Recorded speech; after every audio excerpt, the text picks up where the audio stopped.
All right, time to get amongst it, making the call. Oh, here we go. Ooh, will he answer the call to Arms? Hey, what's up, dude? Hello. How you doing, man? Good, man. How you doing, brother? I'm doing very well. I wasn't sure. I saw it come up with like video and voice, and I was just like, I click video, right? We do video. Yeah, no, video. Oh, imagine. Yeah, oh, goodness. You're like, no, I didn't sign up to no video shit. This is voice only. I'm waiting. Like, that's the thing I've thought, right? Like, if I eventually want to get someone on the podcast who's like no face cam streamer, you know how there's some of those guys out there. Like how to basic. Yeah, it's like, what would I do? I guess I'd have to just do like voice only. It'd be kind of interesting. I like being able to see the face. It's like, it's hard, you know, without getting the facial kind of recognition of, you know, if what you're saying is landing, you know what I mean? Like, it's nice to be able to kind of go... Facial expressions make up for a lot of conversation. Oh, especially when it comes to text. If you don't have that that fallback, I feel like there's a little bit... I don't know. I'm definitely a face guy. I'm a face guy. All right, everyone, how does he sound, by the way? Does he sound good? Yeah. Clear? No, I reckon I could turn you up a little bit. Turn him up. Check 1 2. Ooh, yes. My name Jeff. Ooh, Do we sound? sure. How's the volume going? I reckon it's good. Looking good? Oh, I think so. It's very hard to know. And you know what? The chat sucks. Sorry, chat. But they never bloody tell me. They're like, oh, yeah, he sounds all right. And then I've had maybe 2 out of 20, or 2 out of 19 ain't bad. But I've had maybe like 2 so far where I've like listened back to it. I'm like, no one told me. Yeah.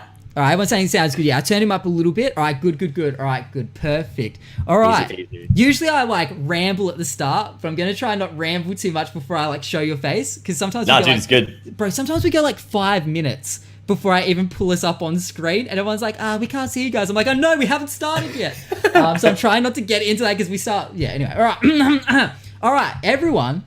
My very special guest today. I'm so fucking hyped. I'm actually really fucking hyped, dude. My special guest for episode 19. I can't fucking believe it. 19 episodes, dude. Already 19. Already 19. It's insane. My very special guest, everyone. Please join me in welcoming HolmesInFive. Hey, there he is. That was probably the best, like, little... Oh my god. Okay, I gotta ask, how many kazoos do you own at this point? 11 currently. Oh my god. Is that your favorite one?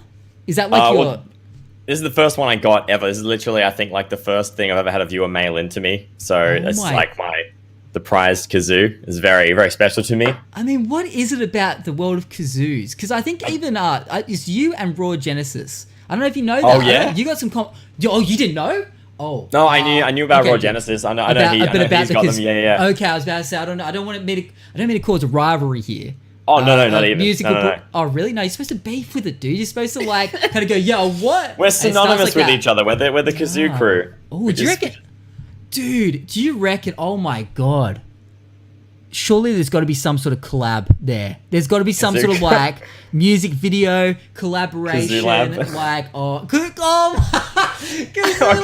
kazooberation is like collaboration with kazoos. That totally, dude. You and your puns, man. You're definitely a punny person, huh? Look, like, I'm not gonna lie. I've been like ever since you invited me on the pod, I've just been like, man, I gotta make a good impression. I'm like nervous. I'm just gonna be some boring guest. Be like, hey, I stream. Oh fuck no, bye. Dude. No way, dude. I mean, how are you feeling about coming on the podcast? You felt good about it? You felt chill about it? Like, I mean, because you're a podcast boy. You've been around the block in the world of podcasts a little bit recently. I've done the stuff with Dash, and like we're doing like the Dash and Holmesy pods. That's been good. I mean, we both stream. I guess like we know what it's like sitting here and talking to a mic for hours on end. But I don't know, something about podcasts and like it's almost like treading into unfamiliar territory when it's like, I mean, I know you, but I don't know. Like I know, it's like we know each other. Like we're friends. I've been there before as well, because I was on Twitchy Coffee's podcast and I was like, oh yeah, all chill. And the closer it got, I was like, oh boy, I'm actually nervous as shit. Because like, and our communities kind of mesh over, so it shouldn't have been weird, but it was a little bit, because you are going to someone else's stream and you got their community there. It's a weird vibe, but hey, you'll be fine, dude. You've been on Twitch, I reckon. I'm pretty sure you've been around for like roughly the same amount of time as me. I've been around for about probably going on 3.5 years. Around about, years now. Is that the same? Yeah. Same? Man. Pretty much. I think it's like around about the middle, or actually around now, or like April, June, somewhere in there. It's like a full 3 years. I don't know my start date. I know when I created my account, but I don't know when I first streamed. Yeah, I can't remember. Either. Did you, was that, so, okay. I was going to say, was that your first account on Twitch? Because I had a account that I kind of streamed a little bit on before this one. And you couldn't change your name back then. On Twitch. No way. Yeah, you couldn't change your name back then. Yeah, it was like way back when. No. This is like just 3.5 years ago. This was because they only let you change your name on Twitch like a year and a bit ago. Okay. Yeah, like don't you remember that everyone all of a sudden was changing their name when they? Don't you remember like? I remember them adding it or like letting people do it. Yeah, because so many people are just like, oh my god, I can like get the name that I've wanted to like book in for ages and keep there was that moment for a while there. Where everyone was coming into my stream and they're like, hey, mate, what's up? I'm like, do I fucking know you? You come into my stream? And Whose name is this? They're like, it's me, such and such. I'm like, oh, okay. We don't let newbies in here. You know what I mean? But yeah, it was always like people would come in, they'd forget they changed their name and they're acting like you should know who they are. And I felt like there was so many of those people for a while there. But no, back when I started, you couldn't change your name. And my first account was Grimtime87. So edgy. Grimtime87. Grimtime87. Yeah, I was, and you know what? It's still that on our PlayStation. And I've just heard you can change your name on PlayStation finally. Yes. Acoustic Boy 90 something. Acoustic Boy. Is that your name? So damn close. Acoustic Guy 92. Oh man. And you have no idea the want I have had to change that name for years and years. I've been ridiculed for my stupid name. Oh, bro, it's really that name. Acoustic Guy 98. Is that it? Acoustic Guy 92. 98 is my brother's year of birth. Okay, coincidentally. Yeah, let's not age you in that way. So no, I'd be happy being younger, 100%. Really, you're already in the. Wait, how old are you now? I'm 26. I was born 92. Yeah. And you reckon you're already you're at the point where you're like, oh, I'd be happy to go back a bit. You're still in your prime, not like me. if I could keep my brain and then go back 4 years, I'd be cool with that. Yeah, that's a good point though. It's like the knowledge that you learn. Yeah, 100%. So what did you change it to now? Just HolmesInFive, I'm guessing. Well, I've had a placeholder account for like a long time now. So I made my Acoustic Guy one, and then I made HolmesInFive, and immediately I'm just like, I have to make a HolmesInFive account. So yeah. I've got 2 accounts. I'm going to change the actual HolmesInFive account to whatever, and then when that's freed up, change my current one to HolmesInFive instead. So, dude, surely it feels a little bit sad though. Were you really that psyched to change it, or was it a little bit of a moment like, this is a bit sad, I'm letting go of my history? Like, surely there's a little bit of that. I don't know if I could do it, to be honest, change my Grimtime87 PlayStation account. Like, I was always like, I'll change it to MattyAP. I don't reckon I could do it. It's like part of my history. You know what I mean? Like, I get that, definitely. Yeah, like, there's a lot of people that'll still like revert to me as that when it comes to playing on PlayStation. Oh, you reckon? It's like a bit of a meme now. Yeah, so I don't I don't know, man. It's gonna be weird. It's gonna be odd changing it, but I think it's gonna be a process. Yeah, it's the start of the journey of being accustomed to new beginnings. Yeah, cheers. But yeah, so I unfortunately I was stuck. Well, I had an account for like a couple of months that was Grimtime87. So then I made my account after that. So I streamed for a little bit before, like only a couple of, maybe a month or two before I made this account. All right. But yeah, dude. So we've been around for about the same time, yeah. And Twitch has fucking changed a little bit. Like I reckon over the last couple of years. Like, have you felt that too? Have you felt like there's been a bit of a change in just how, I mean, about with heaps of shit, even how people grow these days, about like how easy or hard it is to grow. It's constantly evolving, man. It's crazy. Like thinking about, I guess, yeah, well, back when we both started, it was a lot more, I guess it was still competitive, but so many people have found new ways to innovate and create new content and create more engaging content, because like the more competitive it gets and the more people that do, I don't want to say the bare minimum, but the more people that do the standard, like jump on, play games, talk, and jump off, like the more people that are the same, the harder it's going to be to grow. And there's a lot of people competing. Like, who is it? I'm forgetting his name right now. He's a New Zealand guy. He makes controllers. Shit. I'm like blanking on his name. Brudism, yes. Brudism is a stellar example of like, I haven't seen him play, but like I'm sure he's reasonably good at games, but like he's got personality. I'm sure he could sit down and just play games and do what everyone else does, but he takes it to a whole new level, like creating. Plays games with bananas and shit. Exactly. Like that's the kind of stuff that people need to like people need to do that to get like. Be like, I mean, I've said this a few times on the podcast now already, but something that impacted me quite a bit recently, or maybe within the last year, it's maybe close to a year ago. But I was watching Dr. Disrespect's stream, and someone donated some money to talk to him, because that's how that works now. Yeah. And they said, "Hey, Doc, you should come up with like a way of support, like of being able to support like smaller streamers, helping them grow." And he straight away said, "Nah, no way." He said, "You've got to." He said, "I that's not my job. That's your job." And he said, "You've got to find your niche. You got to find what makes you different and sets you apart from everyone else, because like everyone's fighting for the same thing, and a lot of people are doing the same thing." But it's like, it's so fucking hard to find something that hasn't been done, or like that you could do a little bit different that people will like. Because I mean, you could do different shit, but it doesn't necessarily mean people are going to fucking love it. I mean, you could stream from your toilet, maybe. No, you'd probably get banned for that. There's a dude that got banned, actually. I remember there was a dude, some like fucking, it was like some Asian dude. Not that means anything, but it was just, I'm setting the scene, and he was a little overweight.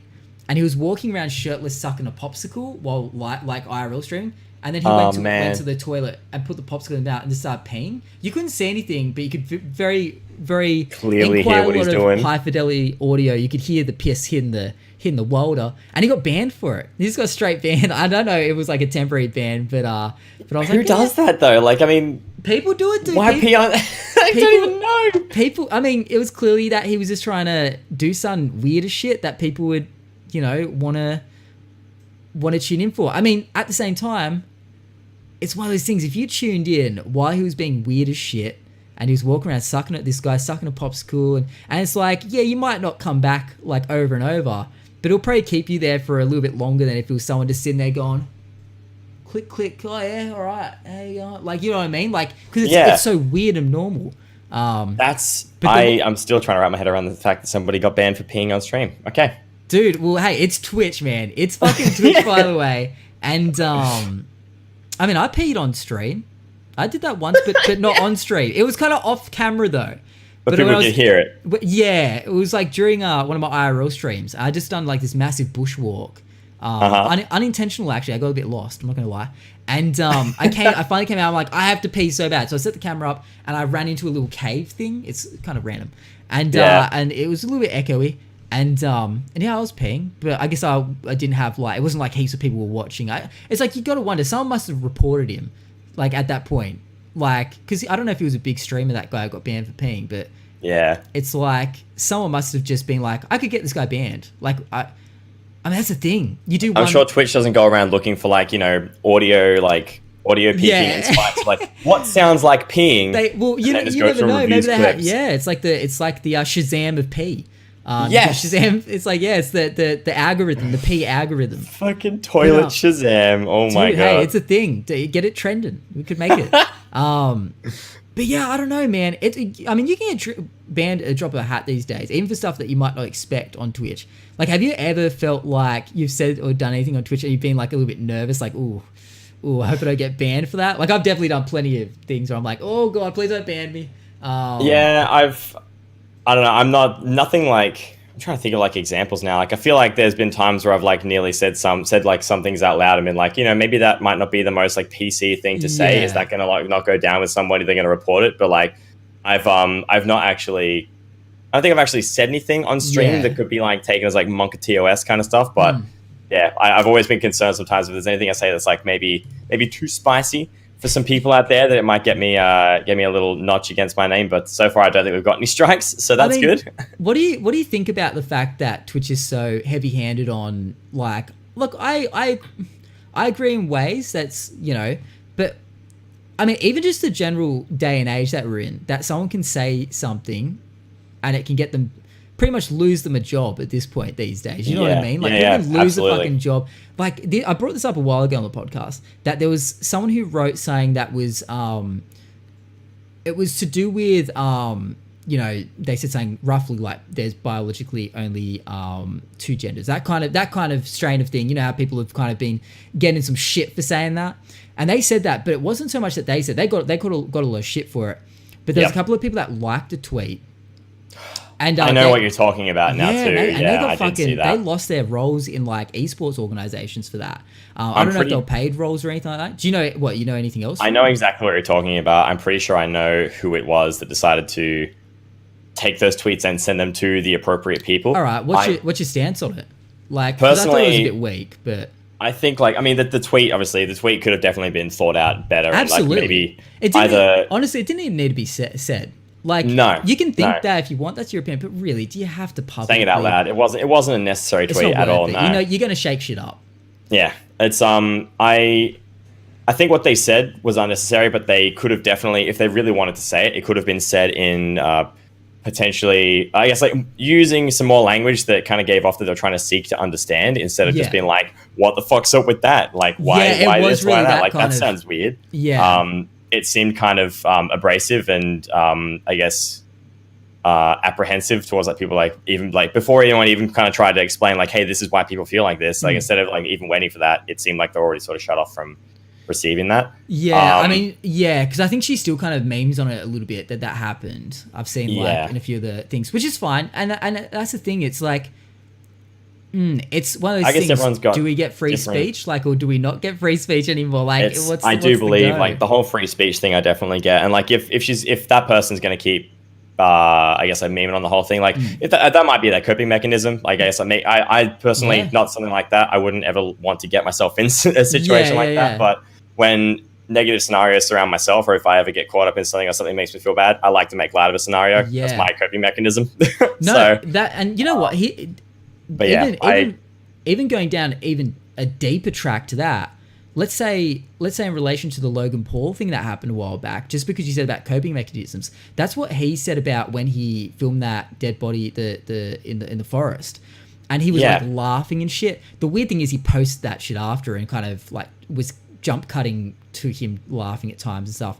Yes. And then he went about like, well, this is how I cope with things. I thought, yeah, fair, cool. You might have been freaking out a bit, but you filmed it and uploaded it to make it almost comedic. So it was a bit like, hey. Yes. It's definitely... Context matters so much. Massively. Like, particularly in that video too. And like I'm not going to... That was the one thing I think that I empathized with. Everything else that Logan Paul did with that video and that entire topic is trash. Yeah. But that's the only thing I empathized with when he said like it was a coping mechanism and like a reaction. Like I know that there have been times where I've been given like not necessarily like great news or something bad has happened and I've just laughed. I've not known how to like, it was kind of like, not like a hysterical laugh, but like a kind of like, are you serious? Like, and I totally get that as well, because I've definitely had a few occasions where I've been told something that's not great, and I'll like smile a bit as my first reaction, which is totally and I can't even explain it because I'm like shocked. But it's like when you see someone shocked and they go, like, but they're smiling, and you're like, why the fuck are you smiling? Like, you know what I mean? It's so weird. What do you think that is? That our brains fucking do that? I wish I could switch it off because I always worry. I subconsciously always think when I've smiled in a scenario where someone's given me bad news or told me bad things that's happened to them, and my immediate reaction is to sort of smile a bit. I'm like, please don't think I find it like joyous that you've had this bad thing happen. It's just how I react. Like, smiling is like a happy emotion. So it's like, why the fuck does our brain... It's like a shock thing. It's like probably more of a shock mechanism. But yeah, it's definitely not a great trait that we have, because I do. No, I wish I could switch it off. I know, same. Yeah, it's a struggle. Some people just won't know. Maybe a lot more people will have that kind of than we know. Because I kind of thought, there's probably not many people out there that, because it's the same. Like I said, with the Logan Paul thing, I got where he came from, but in that case, I would not be posting it on the internet. And that's the thing. It's about oversharing, dude. Like, even with that chick that posted that tweet, it's like, it's funny. We're in an age where people aren't really thinking, should I post this? They just kind of, bam, just upload and it's there. And it's like, dude, I'm so scared to post almost any view on Twitter. Yes. Because I kind of go to post something, I go, is it worth it? And then I like, do you ever do that? Do you write something and then like just go, nah, not worth it, and just delete it? I've definitely done that. I think I've got a few draft tweets on my phone where I've read over them and been like, not sure if too spicy now or whether it's going to be okay later. So maybe I'll reread it. And I've reread stuff and sometimes been like, you know what, fuck it. And the other times to be like, nah, let's just keep that one to myself. So have you ever posted saying that you've had a bit of, have you ever had backlash to anything? Like, you posted on anything? Have you ever had backlash? That is a very good question. You got a few followers on Twitter now. What are you at? You're at like 1,000 something, right? You like? I think we just hit 1,900 recently. So we're not like, we're not like crazy huge big or whatever, but we got some people following. But it's a small boy like myself. That's big boy numbers. That's big boy numbers. So I mean, that's the thing. So you got some eyes on you. I don't actually think I have. I think I've been pretty. I think on YouTube, like way back in the day, like I may have like maybe a meme here and there or something. Maybe a little bit of a meme, I guess. Like this is like way back when I was trying to make gaming videos, like terrible, like 360p terrible videos, and saying like maybe there's a couple of words here and there that's just kind of like me now wouldn't say that, but I might have like let things slip back in the day. Yeah, right. Nothing PewDiePie level, nothing like that. I did a PewDiePie like 10 years ago, and I had to delete the video. Only recently I remembered. Because it was like a different time back then. Like I actually didn't even know the meaning behind the word. The internet was still a dawning of time for me. You know what I mean? Like it, and I filmed like a unicycle video because I was a big unicycle boy back in the day. And we're doing a thing. We're hanging out in the city, and I just been listening to, I guess, a bit of rap or something. And I just threw it out there, just threw the word out. And then I went to show off that video on stream like sometime in the last year, and it was like, wait a minute. I was like, no. I just like cut the video quickly. Was like, I need to fucking, and I wasn't even, this, but I forgot, but it was on a different channel, and I forgot the password. So I'm manically trying to work out the password is, and people are like, why can't you show that video? Because like physically, like my face showed something was not right, and I had to like, and I was like, this is not good. And then someone even checked and like, and I was like, fuck, man. But yeah, like 10 years ago, like, as you say, like it was a long time ago. It's like times have changed so much. And yeah, for the best, like we need to, I guess, make sure that we're not offending people. Because look, as a white male, I guess there's not a shit ton that really like people have said to me that offends me. Like what do people say that offends me? But I guess when you think about it from other people's perspective, you go, yeah, well, I get it. So back then I just didn't fucking think, and I like threw a word out there. I think this about kids though now on the internet, right? Like any kid can grab a camera or their phone or their fucking parents' phone. Well, now our phones are like good enough to make stuff look pretty. They can upload this straight to YouTube or even live stream. I'm thinking like, okay, how old do you reckon you were when you started making content? Because you've been around YouTube for a while, right? It's been, I was 18, so I've been doing it for it's 9 years this year I've been doing content, yeah. Holy shit, dude, that's a damn long time. Yeah. And you think about the age that kids are starting to make content these days, and like once that stuff's on the motherfucking internet, it's like there. It's on the internet. And like people have lost jobs or like job opportunities and stuff. Like I can't think of specific examples because I just know that they're out there. But there are definitely people out there, YouTubers and even people that are in movies. Actually, even thinking Guardian about of the Galaxy, James Gunn. Tweets from. I believe he got the right back to do the third Guardians of the Galaxy, but for a while there, he lost his role as director of that movie. Look, his tweets were fucking weird. The tweets were like very like abusive to kids kind of nature. Yeah. 100%. And I was like, why the fuck would you write? It's pretty stupid humor. I didn't find it funny. No. And I'm not like a prude or anything. Like, I'll let people say what they want. It doesn't really bother me.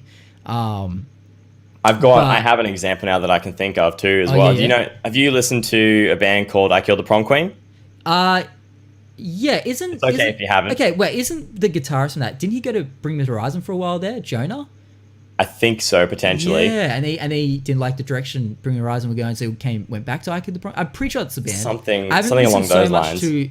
I Could Prom Queen, but if it's anything Bring like that era of Bring the Horizon. I heard you talking with Taylor last night about that, so I know that. Yeah. So you guys on the music topic, do you like a little bit of that heavy shit? Do you like a little heavy shit?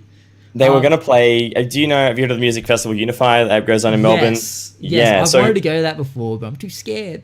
I don't know. It's a really good time. You went, didn't you? Yeah. I went. The last one or the one before that?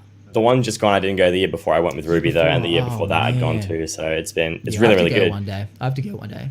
This year's was going to be really good, and I nearly went because I Killed the Prom Queen were going to play, but because somebody decided to drag tweets from 6 to 7 years ago out of the dirt, and show. I think I can't remember the singer's name. I think it's Michael Crafter or something along those lines. The singer had some tweets on their account from 6 or 7 years ago, and people pulled those tweets out, and they're like, I Killed the Prom Queen's playing in Melbourne for Unify. but we don't like these tweets from 6 to 7 years ago. So like 6 to 7 years ago, those tweets came up. I Killed the Prom Queen, or the managers of Unified didn't like the content from that. And to appease the small minority of people complaining, decided that's it. You guys are out of the show. Yeah, it's insane. Stuff like that. I think is ridiculous. Roughly, like I think what were the nature of the tweets?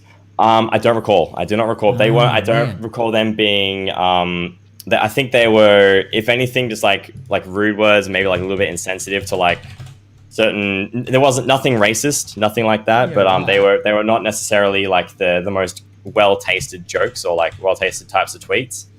But I'm just wondering if all I can remember is my mind going, that's really not something that someone should be from 6 to 7 years ago. Yeah, people change, dude, and the times change as well. And that's like, yeah, sure, they should be. I mean, it's that's the thing. I think if you're not pulled out for it, if you weren't pulled up for it, then let it slide. Let their actions of today, be what you judge them on. But you can't, like, people change so drastically, especially when people change with the times. Because, like, that's the thing. I was like, man, if someone pulls that video up that I had where I said the N-word in it, being completely an unaware child at that point. I mean, I was probably like 17, which is old enough to know now. But 10 years ago, I mean, it was just different. I didn't realize I heard people speaking like that in music, and I was kind of like, oh yeah, that's just what people say.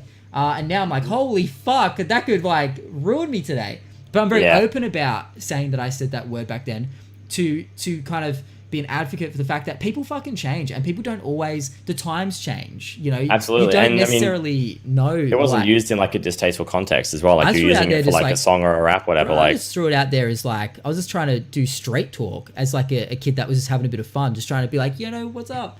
It was said in just like the most lighthearted, not trying to offend a single person kind of attitude.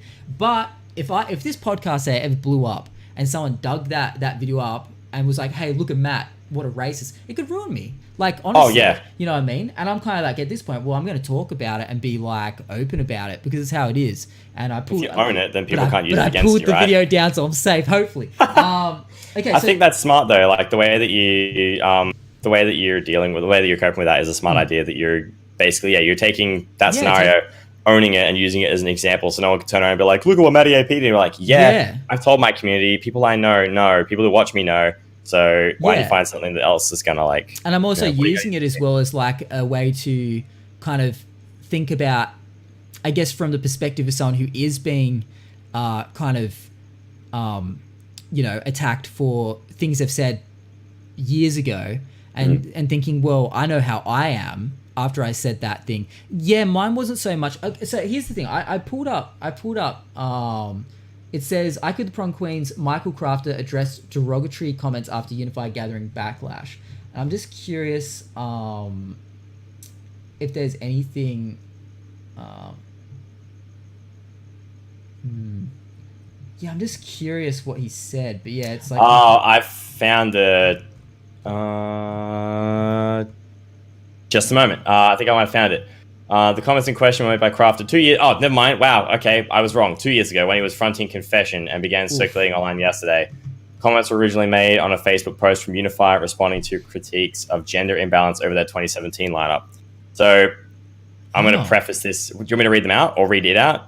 Yeah. Well, are you going to read the tweet or? I can read the tweet as long as it won't get you in trouble, will it? Nobody clip this and quote this because this is not I'm not saying this. I'm quoting a tweet. As long as you're comfortable saying, I'm comfortable for you to say it. I'm curious. End of the day, a festival is about getting cunts to shows. Crafter wrote, not giving someone a go because it's feel sorry for women in bands week. I'm sure there's enough girls getting finger banged in the tents to be happy enough about the festival. Ooh. In another post, he added, women want to be equal. Get fucking better at being in a band. So, yikes, man.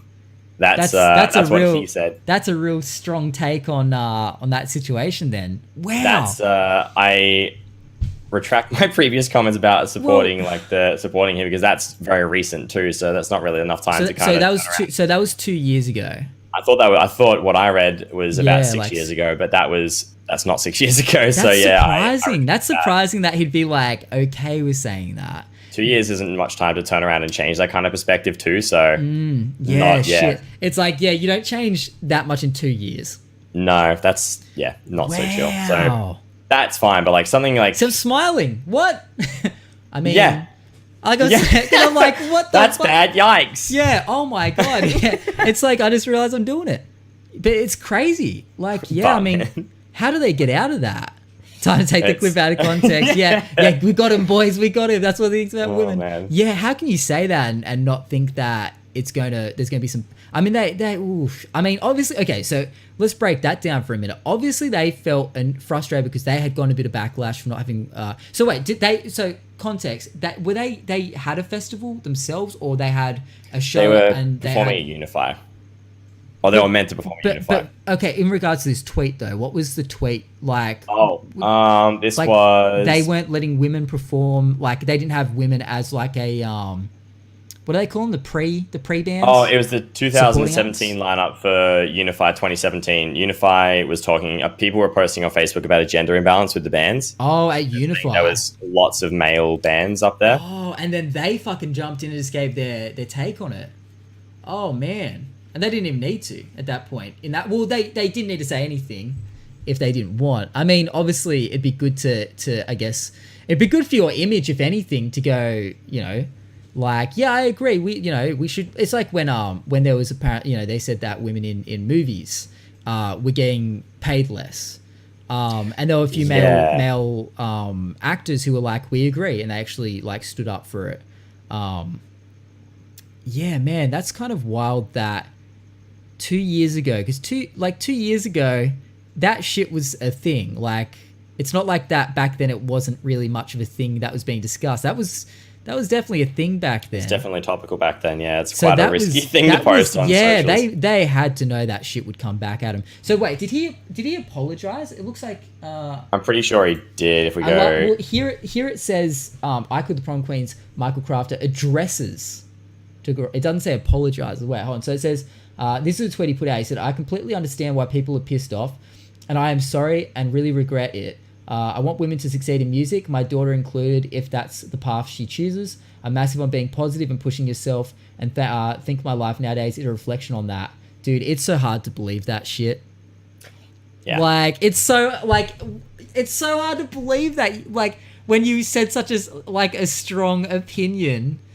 Like 2 years ago. It's like, you're sorry because you got caught. Like, because you got called out and it's ruining shit. Like, you have to backpedal. Big yikes. You know what? It's like that fucking situation. You know, the Star Wars dude that cried when he looked at that, he watched that trailer for the Star Wars.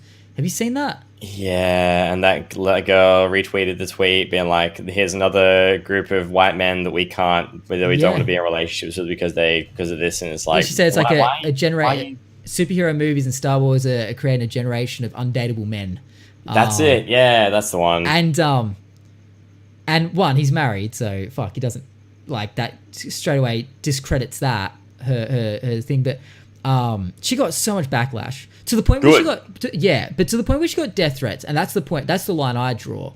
Yeah, that's no one should be threatened to be. It's like, why the fuck do people take it that far? Like, the fuck's wrong with you? Like, it's like, you don't, like, I got a crazy story after this, by the crazy thing I saw on a live stream last night, actually. Not death threat related, but scary enough. But yeah, so that whole thing happened, right? She got a lot of backlash, like a fuck ton of backlash for that. And he got actually a lot of, he's gotten so much, what's the word? Just clout. We'll go over the clout. He's like gotten so much attention from it. You know what I mean? Like he's blown up from it. Like he's gotten more traction on his YouTube. His social media is blowing up. And I think good on him. But in the initial stage of him getting a little bit of hate from that video, he actually pulled that video down. He was I guess ashamed of it or embarrassed of it, and he pulled it down. Luckily, he put it back up, but he must have like put it on private or something because he was a bit like, oh, this is awkward. Until everyone stood up for him, including Mark Hamill, I believe. Good. Yeah, stood up for everything. He's gotten so much love for it. I think the guy seems like, bro, I wish I had that emotion to stuff these days. I feel like a fucking robot looking at that guy. I was like, give me some of that emotion. Because it's hard to get that on site. You know what I mean? I remember having that kind of emotion towards shows and whatnot as a kid. I was so excited. And I wish I could recapture that. And I envy him for it. But here's the thing. She, and I believe it's up now. I haven't watched it. It should be up now. But she then invited him a week later to do an interview with her. And everyone's like, don't, like, a whole bunch of people are like, oh, you're so gracious that you're trying, she's like, you're trying to mend bridges and whatnot. And she's trying to like backtrack on what she said. Like, this is the ultimate backtrack, dude. And now she's just basically using the situation for attention. And he agreed to it. I'm like, no, don't give her any more attention. Like, she doesn't deserve it. And it's just insane. Like, I couldn't believe it, dude, that he would be so okay. He's such a nice dude, clearly. If it was me, I'd be like, fuck off with that bullshit. You're just using this situation to, like, you've dug your hole. And I get that she might be trying to patch things, but it's like at the point where you've said, and you've said something, right? You've said something, you've shown your disapproval or distaste of someone or something. Yeah. And then you double down on it. You like really make sure you stand by what you said. But then when the hate really gets strong, you back the fuck back. Backtrack, yeah. And you act like you didn't agree with your words. And it's like, too bad. Too fucking bad. You said it and you doubled down. Like, absolutely. You can't just apologize and make it go away. And look, I don't care, really, when it comes down to it. He's happy, so I'm happy. It's like, that's it. Yeah, why take something that people love and like shit on it? Don't do that. Exactly, dude. Let people love what they love. That's it. And but it's like, all right, we'll just leave it now. Like, let her just kind of, let her just kind of be known as the person that did that. But we don't need to kind of keep. She's the point's been gotten across to her. You know what I mean? She knows that she said something shitty. People didn't like it. That's that. But, absolutely.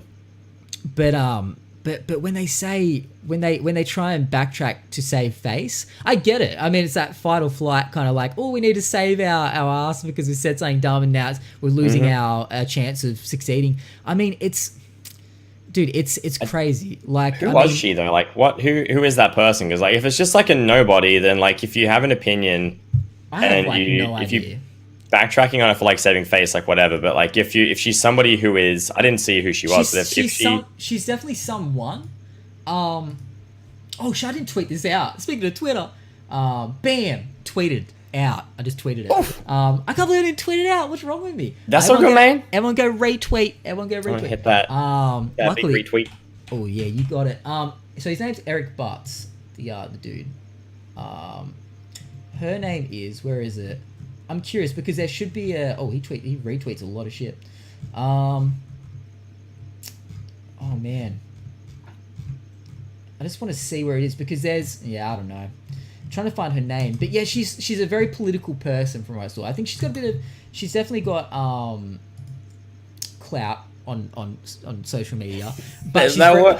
There's that word. I can't stop using clout in the chat. It's just the perfect word. I'm like, maybe I should think of a different word. I'm like, nah, my brain's pulling up nothing. That's the word. Cactus clout. Cactus clout. Yeah, some of that. I haven't actually used that yet. Cactus clout. It's perfect. Maybe with that cactus clout, man. A bit of that cactus clout, baby. But she's like, it's some political, like, type that has American flag next to a name on Twitter. You know what I mean? Very like, that kind of, you paint a picture there. So it's, I don't know, dude. Like, she had a following, and it seems like her following stands by her. But it's just wild, man. That people they have that like apology, like we said with the dude from Michael the prom queen, and it's like it's maybe you can apologize 10 years down the track and people might believe it, but Jesus, like when it's that soon after, it really just seems like a backtrack. It never will come across genuine.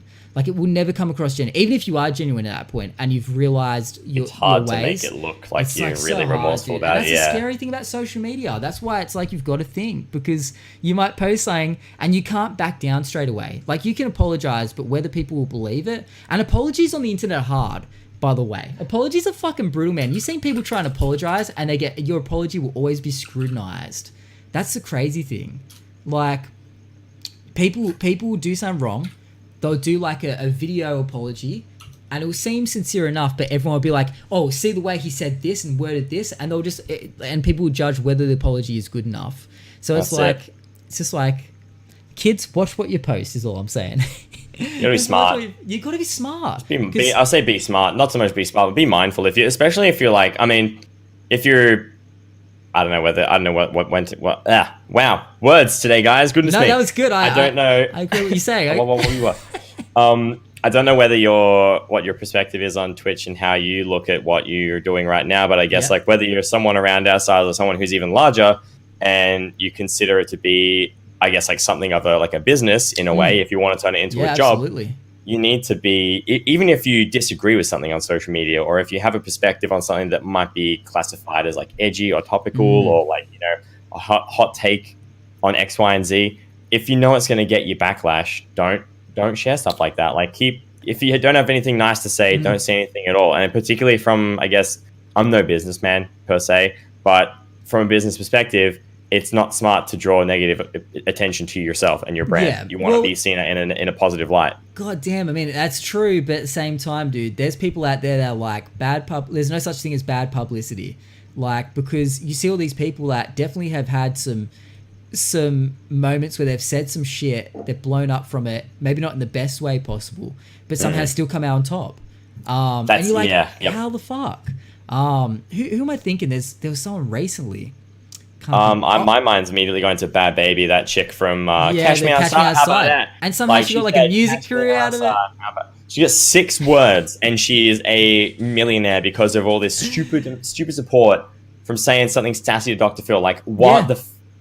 That makes me so outrageously angry that someone is successful from being a smartass on international television. There's people putting in some fucking work out there. I mean, you and me both, trying to build something of worth.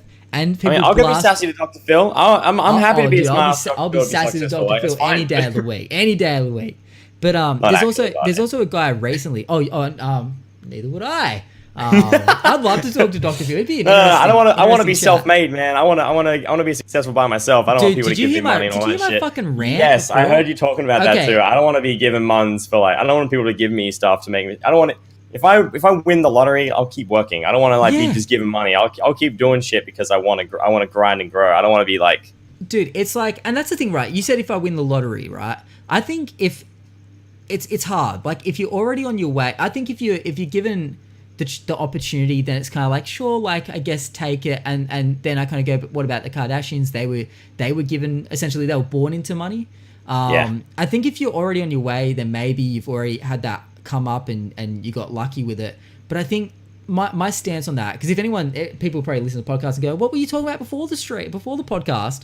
And I was talking about, I was having a real feisty rant about people, essentially with Kylie Jenner being classed as self-made. I think I don't know what magazine it was. I think it's happened twice now that there's been an article about her being self-made. Somebody else quoted that too. Like, you were talking about being self-made, and then someone else said, life wasn't hard. Life wasn't easy for me. I started off with a small loan of $1 million. It's like, dude, Donald Trump, dude. Small loan of $1 million. Like, I could rent out for years and years and years, not work, and just grind Twitch and probably become successful by having the time to dedicate this as a full-time job. Just having the money to invest. I mean, it's the saying, the rich get richer, isn't just a saying for the sake of it. It's true. The rich get richer. You need money. You need to be able to invest money to make money. You know what I mean? So what was it? What was the fucking article in this? Yeah, so the Donald Trump thing, I believe his dad was like, he says, and it's like, almost has to be a meme at this point. It has to be a joke. But I believe it's true. He's like, my father gave me a small sum of $1 million. That's the one. I'm thinking, what the fuck, dude? Like, a small sum of $1 million. How out of touch you are. I mean, in perspective for him, I'm sure $1 million is small. Exactly. But still, like, that's not. It was Forbes magazine. So Forbes did an article, America's Women Billionaires, which is totally fine. Nothing wrong with that. And they called Kylie Jenner self-made. But they called her self-made, and that's the problem. This article here, Sydney Morning Herald, says, is Kylie Jenner a self-made billionaire? I'm going to say no and close the article down.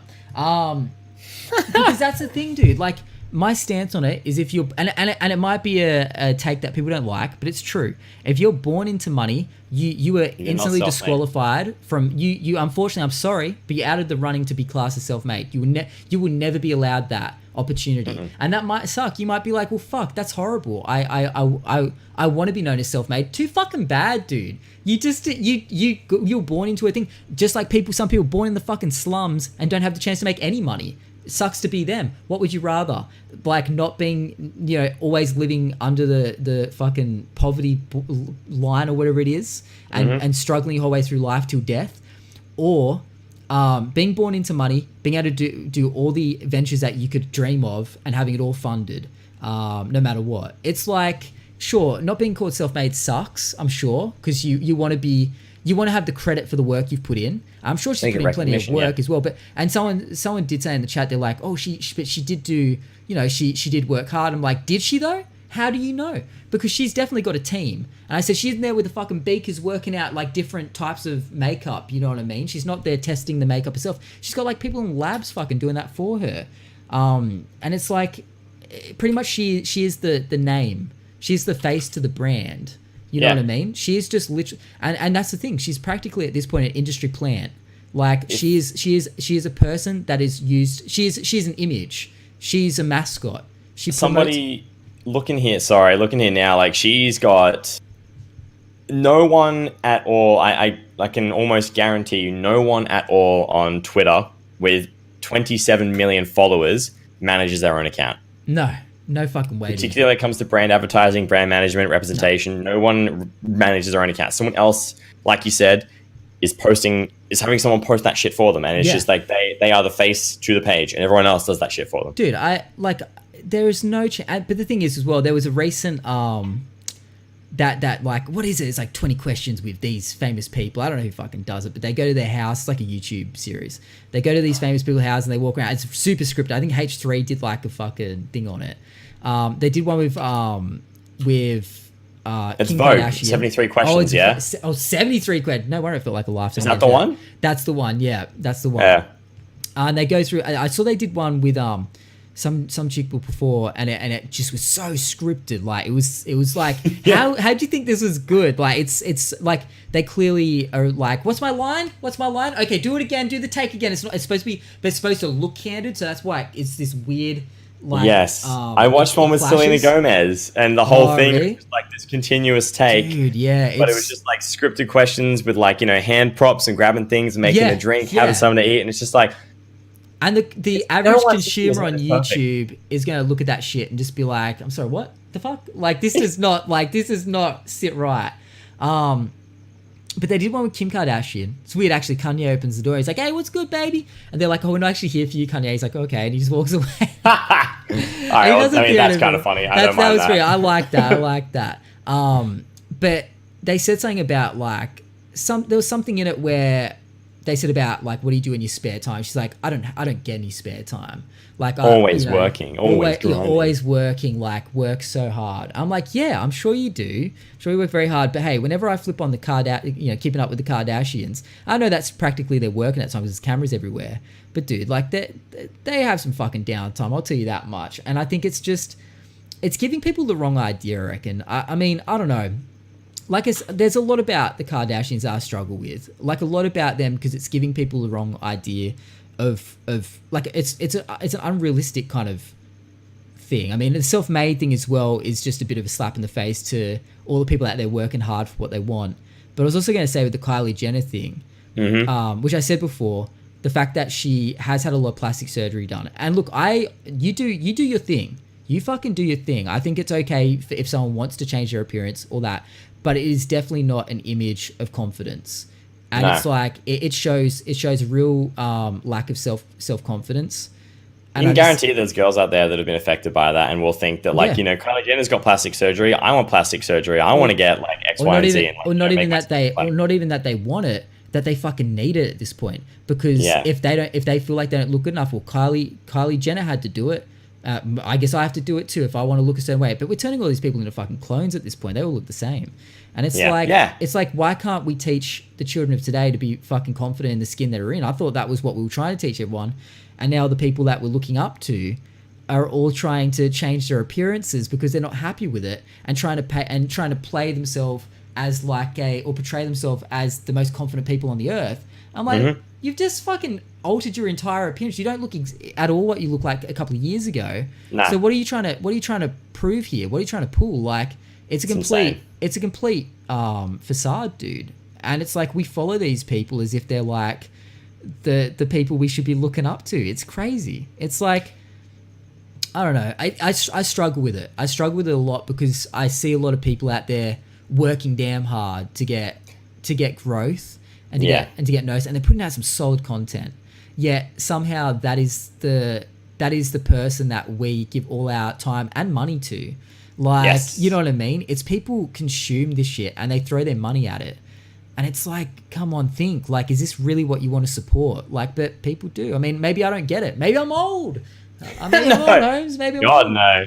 I think it's almost like, it's kind of nice in a way that we have, I mean, like, most of the people that are in our client are like close-knit community, or like the space that we have for like Twitch, and the people that are, you know, maybe around the same channel size, around the same age, same kind of like mindset, personalities, and kind of like common interests. I think it's nice that we're all, I guess, in the same position where like when none of us are, we're all trying to become self-made. Like we want to work and grow our brand and grow our business and become successful, not necessarily on our own. Like I know I can say myself, and I'm sure I feel like I'm speaking for like a lot of people on Twitch when I say that, like, not everybody has gotten to where they are by just streaming by themselves and not collaborating, not posting or being posted. Dude.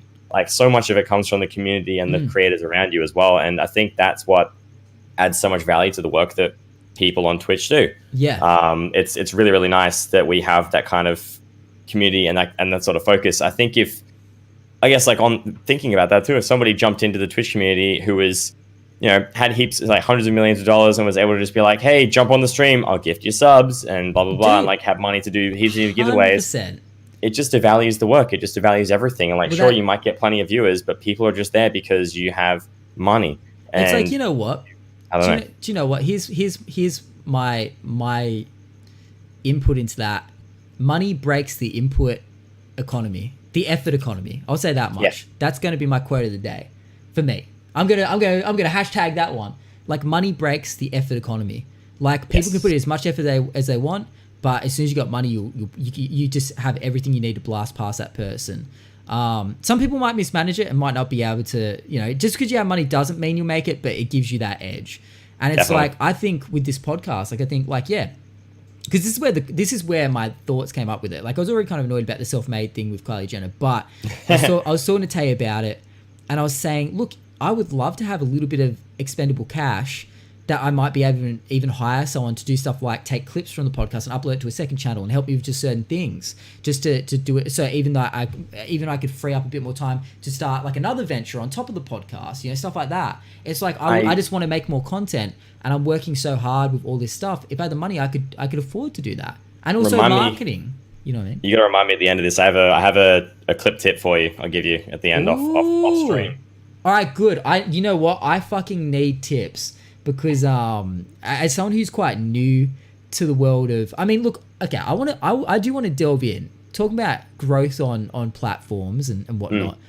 You were by far when it comes to YouTube, you have by far surpassed anyone in sub count that I've had on so far. So I haven't really delved into the world of YouTube with a lot of people. What is that? So see, Joel's, I'll give you the tip.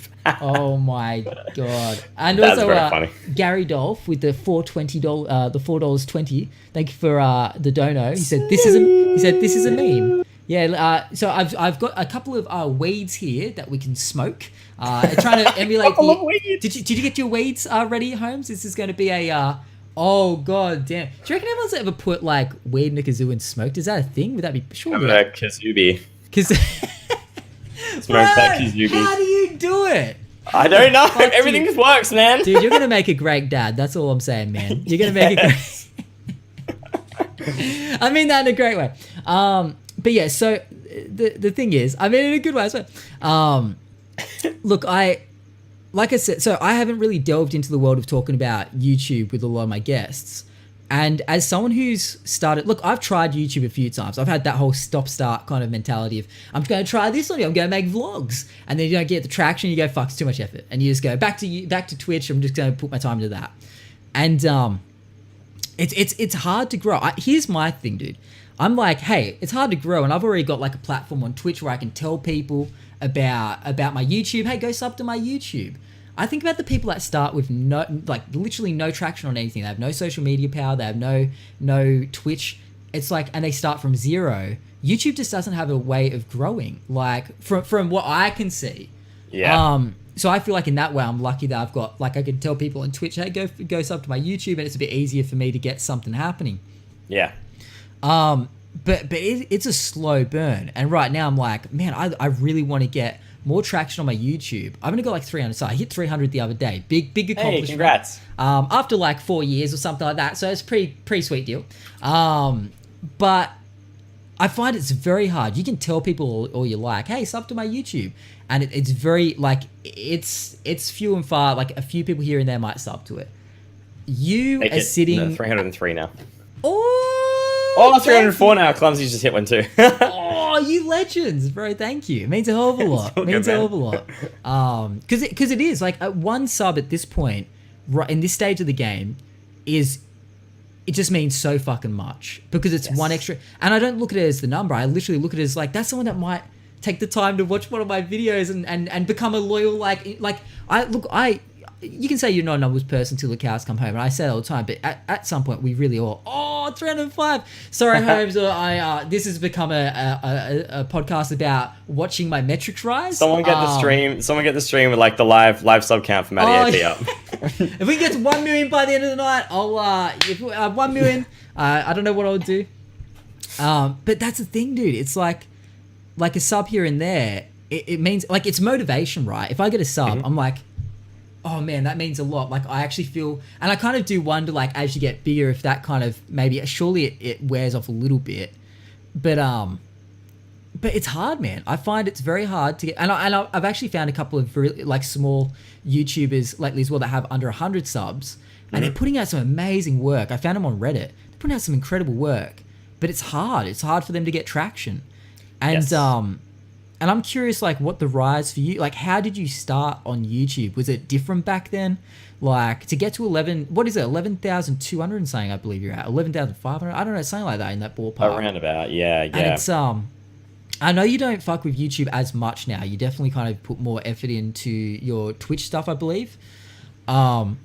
But I really... Man, we could talk about this for a long time. I would love to hear it. Like, you delve as deep as you want on any of this, because as someone who's really willing to learn, like, I am like, how the fuck does anyone grow on this platform? Like, how... And can I quickly as well, before I let you talk, Holmes, I'm going to let you finish, but as well, do you know the YouTuber Laserbeam? I've heard of them. Yeah, he's in the Click Crew of, like, Creator and Yourself. Oh, yeah. He just hit, last night, I believe, he hit 10 million subscribers. That's insane. 10 fucking million. So I was like, okay, like, this guy must have started at humble beginnings, which he did, uploading, like, I think I uploaded, like, a lot of, like, Madden kind of challenges and stuff like that. Yep. Which is very different to Fortnite, I guess, but it's, you know, he's still very similar kind of content, making, like, challenges for himself, because he kind of, like, breaks the game a little bit. He'll try, like, challenges that you shouldn't try in games. You know, Fortnite, like, he'll do, like, certain weird challenges that kind of break the game a little bit. And so he's kind of always done the same, like, he's kept consistent in that way. But it only took him, like, a couple of weeks, I believe, or a month or so to get, like, 1,000 subs. I'm like, what the fuck? How? And then, no joke, a couple of months later, 100,000 subs. Because I was watching his, like, scrolling through from the start through. And then a couple of months later, 200,000. And then a couple of months later, 300,000. And it's only been a couple of years, 10 million subs. I'm like, how? What is the formula? Like, someone tell me, because it's brutal to get even one sub these days. So I would love to hear your, like, take on, like, what the like, was it different back then? Because, like you said, you've been around for, like, 9 years making content. You know, like, was it quicker to get, like, was there less competition in a way? Because that's what, in a way, you are, it's much you like to look at it, it's competition, because there's more and more videos always being put up on YouTube. Definitely. And people only have limited time per day. So what's the take? It's pretty hard now. Like, the competition is definitely the biggest thing. I think, like, I won't speak to, like, specific examples or anything like that, but there are definitely people amongst our community that have received bigger growth because of being affiliated with and making content with other people who are far superior in terms of success, having millions of subs already or hundreds of thousands of subs. Oh. And being a part of that content has been able to boost them. And then by proxy, I guess, like, you know, that person that they've received subs from is always going to be ahead because that's where a lot of their subs have come from. Yeah. But they've grown to a point where they've become, you know, hundreds of thousands of subs, hundreds of thousands of followers or subscribers. You then reach the point where you're self-sufficient and you don't need to necessarily collab. Your brand is big enough you can grow by yourself. But it's sometimes success can come from being friends with the right people. And I think that there's a lot of people, not to say that people in our community are friends to get something like that. Yeah. Obviously, it's very telling if someone becomes friends with someone, becomes successful, and they're just no longer friends. That would be obvious. I bet I have in mind the same person you have in mind right now. And no hate towards that person, but there's a particular person from the Australian community that did rub shoulders with the right person in the YouTube community, and he has blown the fuck up. There are definitely, there's definitely something like that. And, I guess, trickle down socioeconomics. Absolutely. Yeah. Same kind of thing. So so I've got a few questions and points. Like, I guess first question would be like, first point would be like, it's just not everyone, because like say whenever someone puts up a fucking tweet that has like a real following, like, you know, thousands upon thousands of people that follow, and some kid goes, hey, can we collab? Like, they're probably not gonna get back to them because they get hit with like the can we collab all the time from people, you know what I mean? Absolutely. So how does someone that's small, we can't, like, in a way we can't discredit the fact that somehow that person has gotten in, whether they're like, I mean, I don't know if it's the same person you're thinking of. Obviously, I'm not going to say names. And no hate towards the person. I mean, fuck. I mean, obviously, there was something they did. I guess that's what I'm trying to say. The person I'm thinking of, they maybe had a couple of thousand followers. Mm-hmm. And then they collabed with a YouTuber who had a couple of million subs. And it just passes down. And that person is now... It's the same as I watched a video by PewDiePie recently, and he did a video with an Australian content creator who lives in Japan called The Anime Guy. Right. And you look at his social blade, and this guy's getting, 500, 1,000 every now and then. Like, he's growing. He's created a viewership, and he's got a few 100,000 already, I think, as his own following. Yeah, right. He jumps into a video of PewDiePie, and then you see his social blade just, and he's just getting like 10,000, 15,000, 20,000, 15. It's like, as soon as you're on a channel with someone who's, got far more growth and like a far bigger community, of course PewDiePie is like the most extreme, literally the most extreme. But PewDiePie is definitely that's the... You're being put in a spotlight, and like that's going to happen. There's nothing. I don't think though that something like that would. I don't put that under the same thing as not being self-made. If somebody has no. I still think like people wouldn't be subbing to you anyway if like you didn't make good content. Yeah, I think the clout is different to the money. It's just being like clout doesn't equal cash. Like or vice versa. Like I think that's the thing. Someone can shout you out, and you still have to have the content to keep them around. That's it. And you can't throw more content. Like, whereas you can throw more money at saying to fix it, you can't just throw more bad content at saying to fix it. You've got to absolutely. People will just leave or unsubscribe, or you'll get you have like 20,000 subs but no views. Yeah, exactly. Which is for me, that's a lack of engagement. I've got like my videos go out now and I get like 100 views or so, and that's because I haven't posted to YouTube frequently. Yeah, because you took a fair break, I believe, which is just the nature of the beast, huh? Like, it's just you take a bit of time off, and same with Twitch. And I want to get to that as well, but I quickly want to still delve on.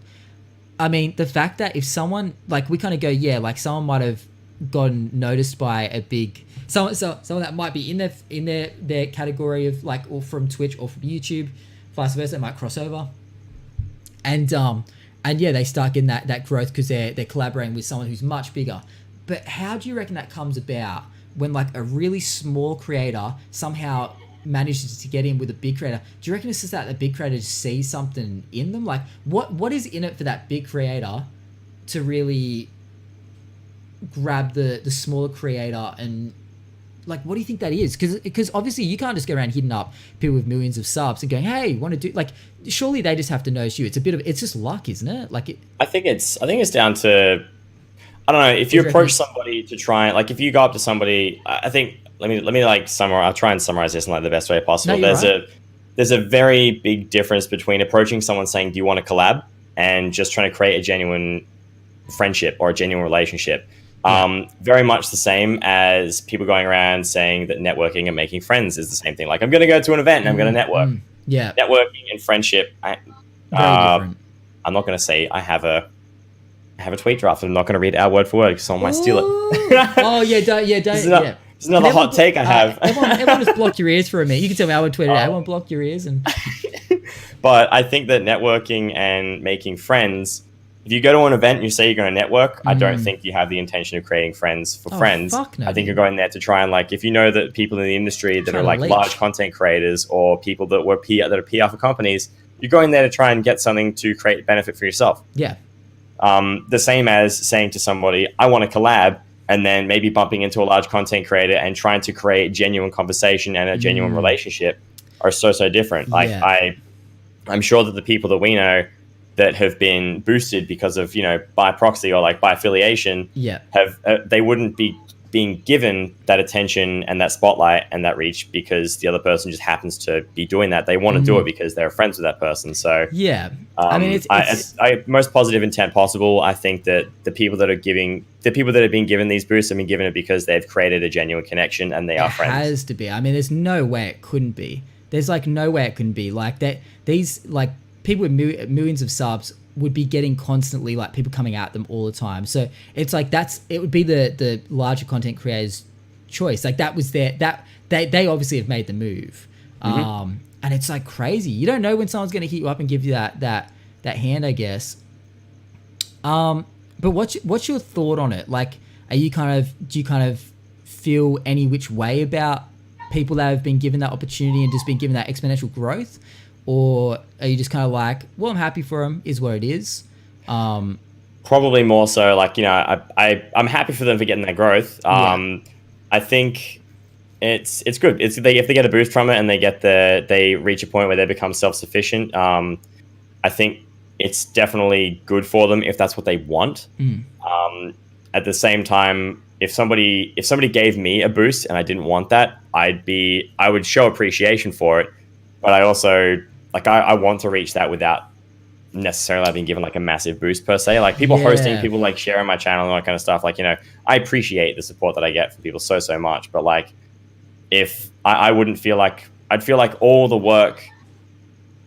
What's the best way of saying this? Actually, yeah, I guess like, okay, we're on Twitch. We're at 3,000 followers now. Yep. If somebody shouted my channel out, somebody hosted me, someone collabed with me, and then like I've been working on Twitch for 3 years now. If somebody encompassed my 3 years of work by giving me a host, raid, sub, or whatever, and I gained 3,000 followers in that one thing, I'd feel like all that, like you've just doubled my work in one sitting. Like all that work I've just done and all the grind that I've gone through, is just now been condensed into like another 3 years. That is now like, it's tiny. It's just sort of, I don't know. It's a matter of perspective for different people, but I don't necessarily want to be given like a boost to be suddenly big and successful. Yeah, right. Because look, so this is interesting, right?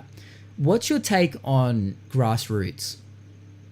I do like the space for grassroots, and I've been on grassroots in the past. I was actually weren't you? The first batch. Yeah, so I was on grassroots. The first batch, right.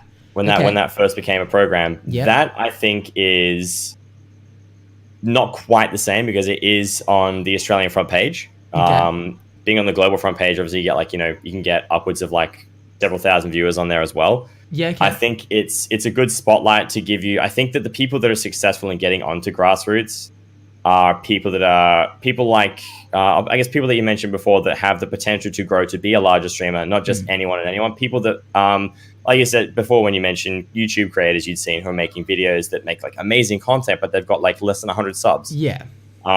People like that make good content that deserve to be given that spotlight for a period of 2 weeks.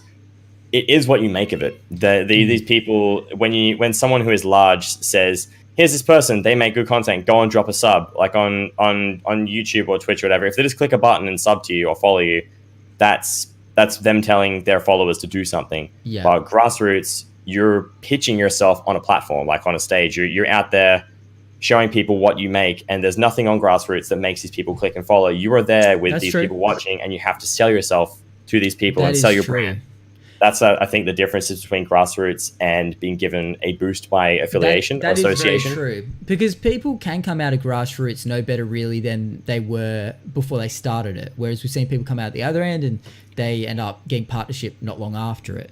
Yeah, absolutely. How was your experience on it? Did you find that it helped much? Or, I mean, because you were the guinea pig for it. You didn't really know how, like, what to expect from it, I guess. Like, you didn't, like, now everyone knows kind of what the rough kind of go is with it, what to kind of expect from it, like numbers-wise, per stream and all that kind of stuff. Like, did you have, like when you were leading up to doing your grassroots, did you have an expectation?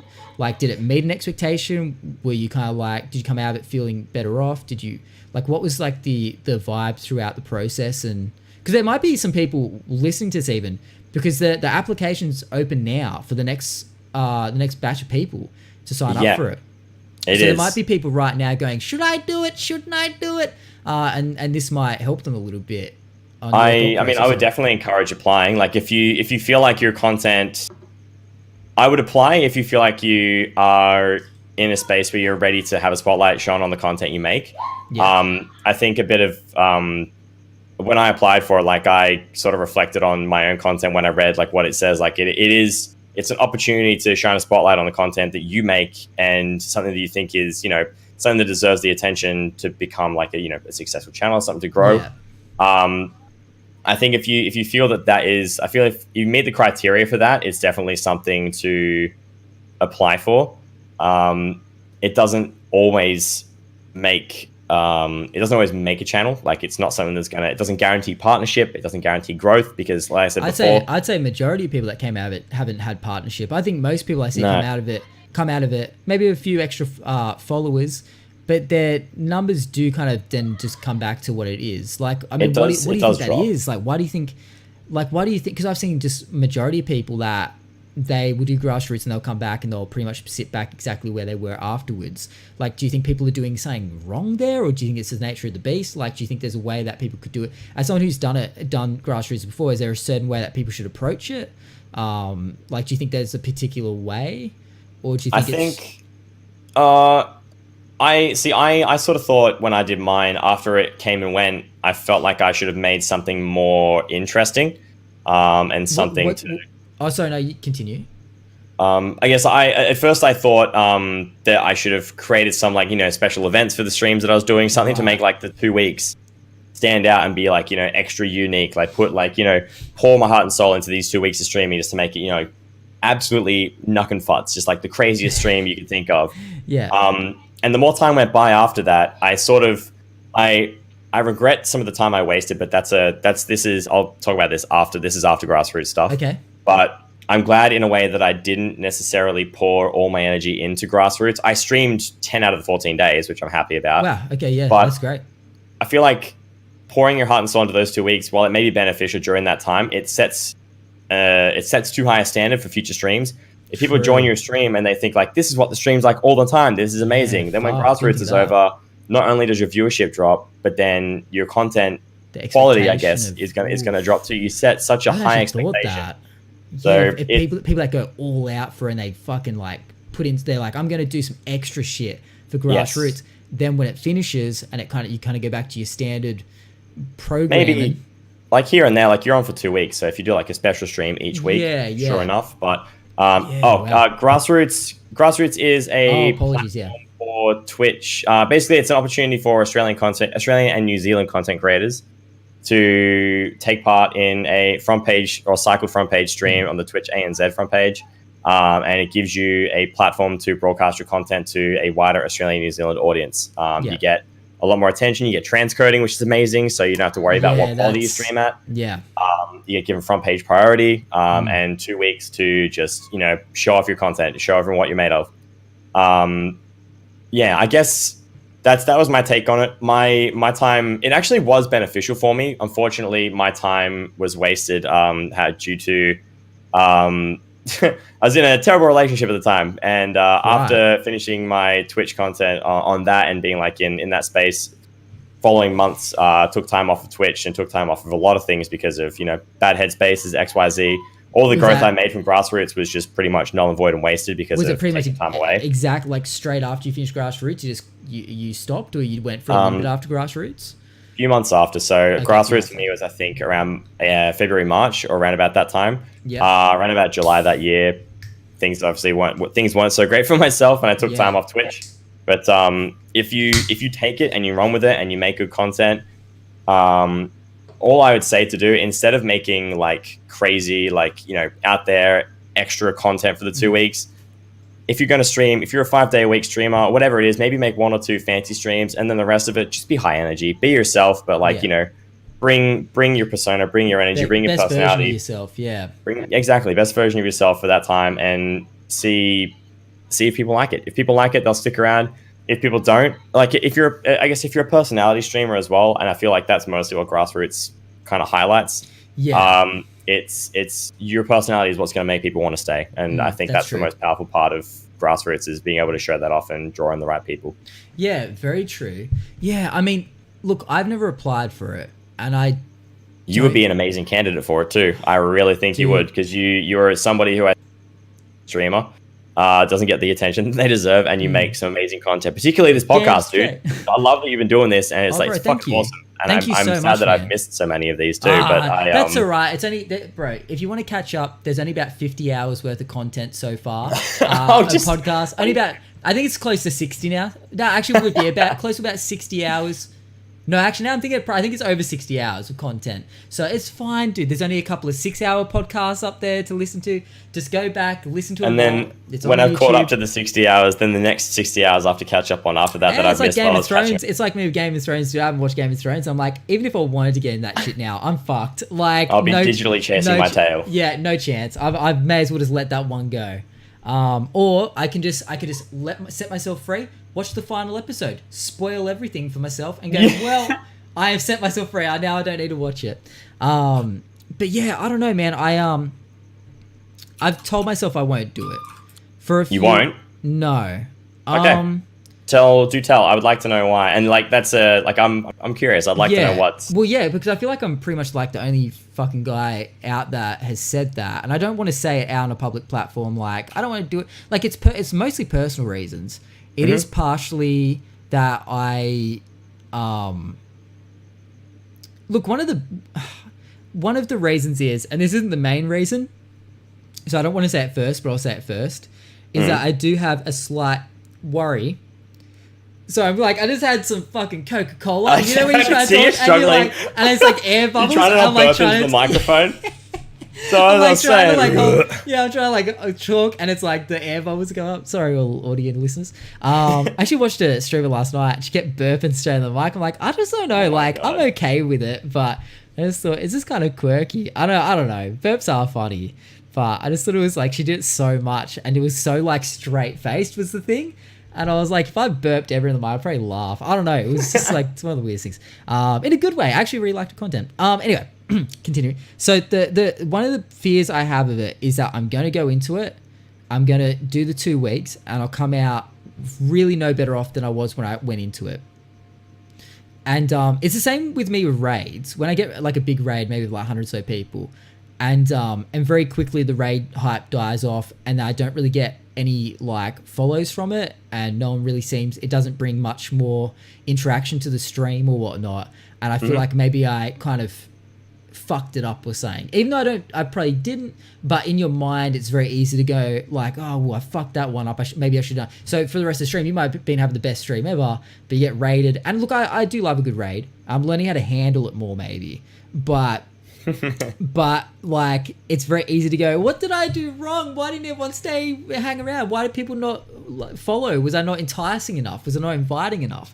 I have a thought on that. I'm gonna remind me when you're done. Oh, dude, jump in. Are you sure? Yeah. I don't want to knock you off your trail of thought. No, I'll get back to my concerns about grassroots. Okay. That's the bookmark. My only thought about that, and people like hosting and dropping raids and all that kind of stuff, I don't feel like some people are as tactical or smart with the way they host a raid at times. Okay. Imagine you've sat down and you're watching, I All right, let's say you're watching Marvel's Endgame. You're watching Endgame, right? Yeah. You're watching the Avengers Endgame, okay? You sat through a 3-hour movie. You got to the end. You're like, sick, awesome, holy shit, that was an amazing movie. So good. I think I've actually, you know what? I think I've seen where you're going with this in your stream happen. I've never done it, but I look. Are you gonna? Okay, I remember you played Last of Us a while ago. And you got to like the end of it, and I think you were a bit like, oh man, I'm pretty sure someone might have raided you or something at that point. You're like, sorry, this is like a real moment. Are you kind of doing that stuff like that where it's like they probably can see where you're at, and it's really not going to be a good time to break the immersion and the emotion that it brings? Sort of, I guess. Like, sorry, I'll let you continue. I'll let you. No. It's like you're pretty much you're close to what I was going to say. I agree like, with that. It's just imagine someone picking you up after the end of watching like an action movie, and then popping you into another cinema where you're watching The Notebook. Like, it's a completely different tone, completely different type of movie, completely different scenario, completely different thing. Like, if someone's playing Life is Strange, which is like a decision-based story game with some interaction, and then you go and host someone playing like, competitive Overwatch, like fast-paced, 5v5 kind of shit. And it's completely the people that are, it's not matching content. And I appreciate so much the people that host who are playing games that are like, not necessarily the same genre and vibe, but an audience that thoroughly enjoys Stardew Valley is not going to come to Destiny 2 and be like, this is my fucking jam. That is fucking Who needs farming true. when I can shoot dudes? Like, they're not the same game.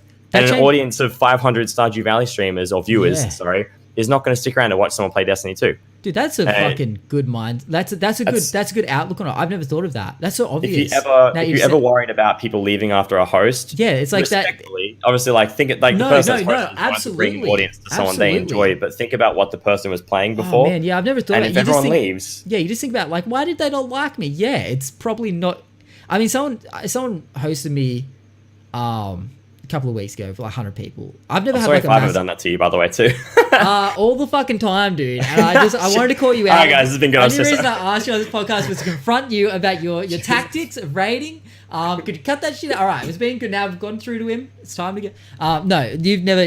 Look, I've never been bitter about a host or raid or anything. It's more my own mentality, and I know it's me that I'm silly about. I've learnt to kind of not be as. It's more like, I think the more you get raided, the more you learn to kind of deal with how it kind of it goes usually. Definitely. But I got raided by someone who's quite like an energetic. Not that I'm not energetic at times, but their content is very different to mine, and yeah, it actually look. A couple of people actually stuck around, and I actually made some good connections off it. Like I found some great other streamers through it. So it was awesome. it was a win in my book. But it made me almost a little bit uncomfortable. Am I breaking up for a minute? Because my connection just went red for a minute. I can hear. I can see you and hear you. I wasn't sure if I went robot for a minute.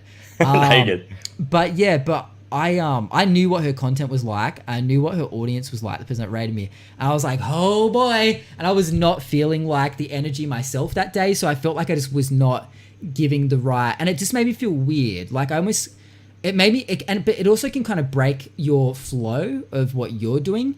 It's like, I love a good raid, but it can definitely, I've learnt that I'm going to stop, if someone raids me, I'm not going to like try and name every person. Because like sometimes you get raided and you're like, hey, welcome in such and such, and it's like such a boring way of like, it's like I used to do that all the time, and you get flustered and you say everyone's names wrong. I figure at this point, it's better just to keep doing what you're doing. Just go, hey, thanks for the raid, dude, and just roll with it. Because I used to get so flustered, dude. Like I try and thank them so much and try and welcome them in. I just realized even from observing other people getting raided while I'm watching their stream, they get raided by someone, and it's so much better when they just go, hey dude, thanks for that raid, man. That's a juicy raid. Appreciate it. Welcome in everyone. Good to have you here. And they might even say like, hey, I stream this usually and catch me these days. More than welcome to come by anytime you want. Hit that follow button. And that's it. Just move on with your stream. But for me, I'm like, hello, like, and I'm like, I have to do so much now. Let me go get my special dancing leotard, and I'll be right back to do this performance for you. And it's like, no, you don't have to really do that. The fluster days. Oh my god, I still fucking get hit with the fluster days. I think in some situations, it can be very hard to break away from getting flustered from certain things that you're just not used to. I mean, if someone, even though I just said like, oh, I'd know how to handle a raid now, if someone fucking hit me with a couple of thou, I'd be like, oh fuck. And I'd struggle, but I with my mindset now, I think I try and just fucking go thanks and try and push on and act like I'm not like being watched by that many people. I mean, are you the same that way? Have you ever felt flustered by it? Have you always kind of felt like it's just like it's pretty chill? Like Grassroots got me flustered several times. Really? Like actually, you know what? Even grassroots being this, like I was in the first batch, but the second or third person on, and I think Tolga was the second person on, and I was the one after him, and getting raided by a 1,200 viewer, getting a 1,200 viewer raid, and just sitting there being like, yeah. Like, I didn't even know what to say. I was just like, there's too many people here. This is absolutely fucking insane. Like, I don't know what to do. And it was abnormal at that point. It's not. Because you're not man. used to it. And it's like that's why just slow growth in ways is important, because you need to learn how to handle. Like, some people might be able to handle thousands of people off the bat. I'm not one of them. I would struggle knowing that many people are there and whatnot. I mean, maybe not so much now that I'm doing this, but back when I was doing nothing but talking to the chat, now I ignore them all the time. It's great. But I'm just kidding, by the way. I still look at the chat all the time. But back when I was doing just straight chat interaction, I'm like, how the hell would I know what even to rate at that point from the chat? You know what I mean? So maybe things are just different now. I was actually going to say, though, getting back to grassroots. What is your aversion to grassroots? The fear is a little bit that I'll come out on the other side and be no more successful than I was going into it, and that I'll kind of go, well, if I couldn't make that work, then I guess I just don't have it. That's kind of my fear, and I'd like to think I wouldn't come out feeling that way, but I definitely have not mentality. I have the mind that could tell me that. You know, you sometimes you're not in control of that shit as much as you like to be. And I feel like that might still play on my mind a bit. The other thing as well is that this is a stupid reason. Because someone made a good point that your community, like, you can't make a community on your own, because everyone in your community creates that community. Yeah. But because I said a while back that I didn't want to do grassroots because I wanted to be able to get to a point where I was proud of myself that I made it all on my own kind of work. Like, I didn't do, and this isn't discrediting the fact that you did grassroots or anything. No. Anyone that's done grassroots, I'm so proud of them. Like, I honestly am, and I'm always excited when I see people are in it. But for me, I just feel like I need to do it myself. Like, not and that's the thing you said. It's you still are doing it yourself. That's my perspective on it, I guess. I've got this dumb mindset where I'm just like, I don't know. I just feel like it's something stupid in my head that just says, okay, here's the thing.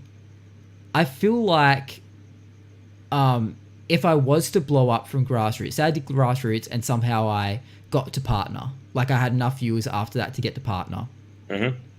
I feel like that's not as much of a story to tell people eventually to motivate people than saying that, right? Like, it's almost like, what story would you want to tell people when they say, hey, Matt, I'm struggling with streaming. How'd you get to the point where you have 1,000 viewers? And you get on grassroots, man. It's easy. Get on grassroots. Exactly. Just apply grassroots. Right. That's all you need. I'd rather say, dude, it took me like 3.5 years of trying, outdoor IRL streams, just chatting, shit tons of different games, like all these different things for 3.5 years. Like, I had ups and downs. I felt like quitting at times because I thought, I just don't think I can do it. And I kept at it. I didn't give up. I kept going. I got to try different things. This didn't work. Try something different. And now I'm trying the podcast thing, which is something I wanted to do for a fucking long time, but I just wasn't maybe confident that I'd be able to do it. And one night I said, I'm fucking doing it. Just started it. Here we go. And now it's starting to get me somewhere. I'm starting to feel like I'm actually, like, people are saying, Matt, this is what you're meant to be doing. I'm like, thank fuck. Like, I feel like I'm actually starting to maybe just, like, this is the first month. And I know that it's what I love it. I'm enjoying it. And I know that it's slowly getting me somewhere, more so than any of the other stuff that I've done in the past. Hell yeah, dude. And I want to be able to say to people, if I ever get to a point where I feel like I've made it, and someone says, Matt, how like, I'm feeling a bit down about my content, how'd you make it? I want to be able to say, keep at it, try different things. There's no easy answer. There's no trick. You just have to be confident in your own, you know what I mean? Like, it's more empowering to be able to say that to people than to say, oh, well, I don't really know for how it is for other people, but I mean, I kind of did grassroots and kind of blew up from that. Yep. And that's kind of partly like my fucking mindset. And I'm not trying to discredit anyone that's blown up on grassroots, because, man, like, you don't get to partner by not working hard. No, definitely like, not. No one does. to get to. But that's just my mindset on it. Katie made a really good point in the chat saying there's an audience for anything. It's just about finding it.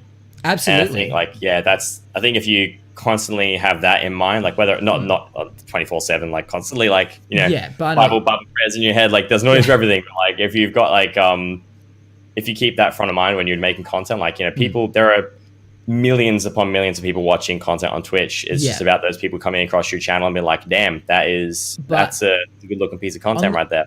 On the flip side, there's a lot of people making the same content. And that's the point that you can get to where you go, I've got to make sure I'm setting myself apart from other people because goddamn, like everyone's playing games on Twitch, which is a gaming site. Yeah. Obvious shit. Cool, Matt. That's a really profound statement you made. Everyone's playing games, but that's the thing. Everyone's sitting there playing games, and nothing wrong with that. But it's just it's almost like, holy shit, how am I going to stand out? Like, I think it's almost like a sleeper profound statement in a way, because you're saying that it's just like everyone's playing games on Twitch. Like, it doesn't sound very profound, but then when you think more about it, it's just like, wait. Hold on. Everyone's playing games on Twitch. I'm playing games on Twitch. Holy shit, that's a profound statement. Like, you're just like everyone else. You're unique, just like everyone else. Like, exactly. You got to do something to really stand out. Absolutely. Yeah. So that's why I'm kind of like, shit, man. And I've tried a heap of different things. Like I said, I even tried doing full-time IRL out and about streaming. And because I thought maybe that's something. And I don't do it for views as much as well. I do things that I won't get bored at, because I get bored very easily. So this keeps it different every night for me, which is good. It's something different to do every night. So keeps my very like 2019 brain amused, because you know how we all are now. It's like we get bored very easily at things, well, especially me. Like, I'm constantly needing stimulation. But I think that's it, dude. I think that's a big reason. Those are two big reasons why I don't think I could ever really do grassroots. I think there's something about, and I think it's great for other people. I think it's just not for me. That's fair enough too. Like, and I think that's I think the way that they've kind of marketed it so far too is really good, that they don't make it seem like this big urgent thing that everyone needs to be a part of too. And like, I like your approach to it, and like your opinion on it. And I also like Twitch's approach to marketing it too, not being like, everybody try and get on grassroots because it's the next best thing since sliced bread. It's an opportunity. You don't have to take it. You don't need it. It doesn't even, and they don't even market it as you're guaranteed to blow up. They just say it's an opportunity. You can put someone on stage to be a stand-up comedian, but if they can't tell jokes, they're not going to get a viewer. Exactly. It's an opportunity, and that's what's great about it. But hey, I wish everyone luck. Anyone that is applying for it, like, it's a great opportunity. I mean, it's exposure, which is great. I just think Katie as well say, you need to be different, but it's important to be yourself. People like authenticity. Absolutely. Yes. You don't want to go to a convention and be like a completely different person. People like, what the fuck? And I think both of us are very much what you see is what you get. And I agree. Absolutely. I think being authentic is super important. But I think at the same time, being authentic isn't enough. You still need to have, because everyone's authentic. It's like, you need to be still setting yourself apart in some way. When there's millions of people making the same kind of content, you can be the most amazing, most engaging person in the world, but people will still find a way to just not be interested because it's 2019 and people they're so, like, either side of your thumbnail, there are shit tons of people streaming at any minute. So it's always. Like you need to somehow, and you need to grip people so quick. I don't know what the stats are on it, but it's something like you have like 20 seconds or something to grip someone before they like dip from your stream and go somewhere else. That's the thing with YouTube too. We were talking about that before, is like, you've got, like, YouTube used to be back in the day views. Like, you look at that number at the bottom of a video, and like, if you had like 10,000 views in a video, people would be like, hot damn, this guy's got, he's got the skills to pay the bills. He's got the content. But now it's all about view time. Like, you can have 100,000 views, but if all 100,000 people that were there watch your video for a second, you don't get any revenue. Which, I mean, not the forefront of why you're making content, but if you're trying to make it a business, money does come into it. Absolutely.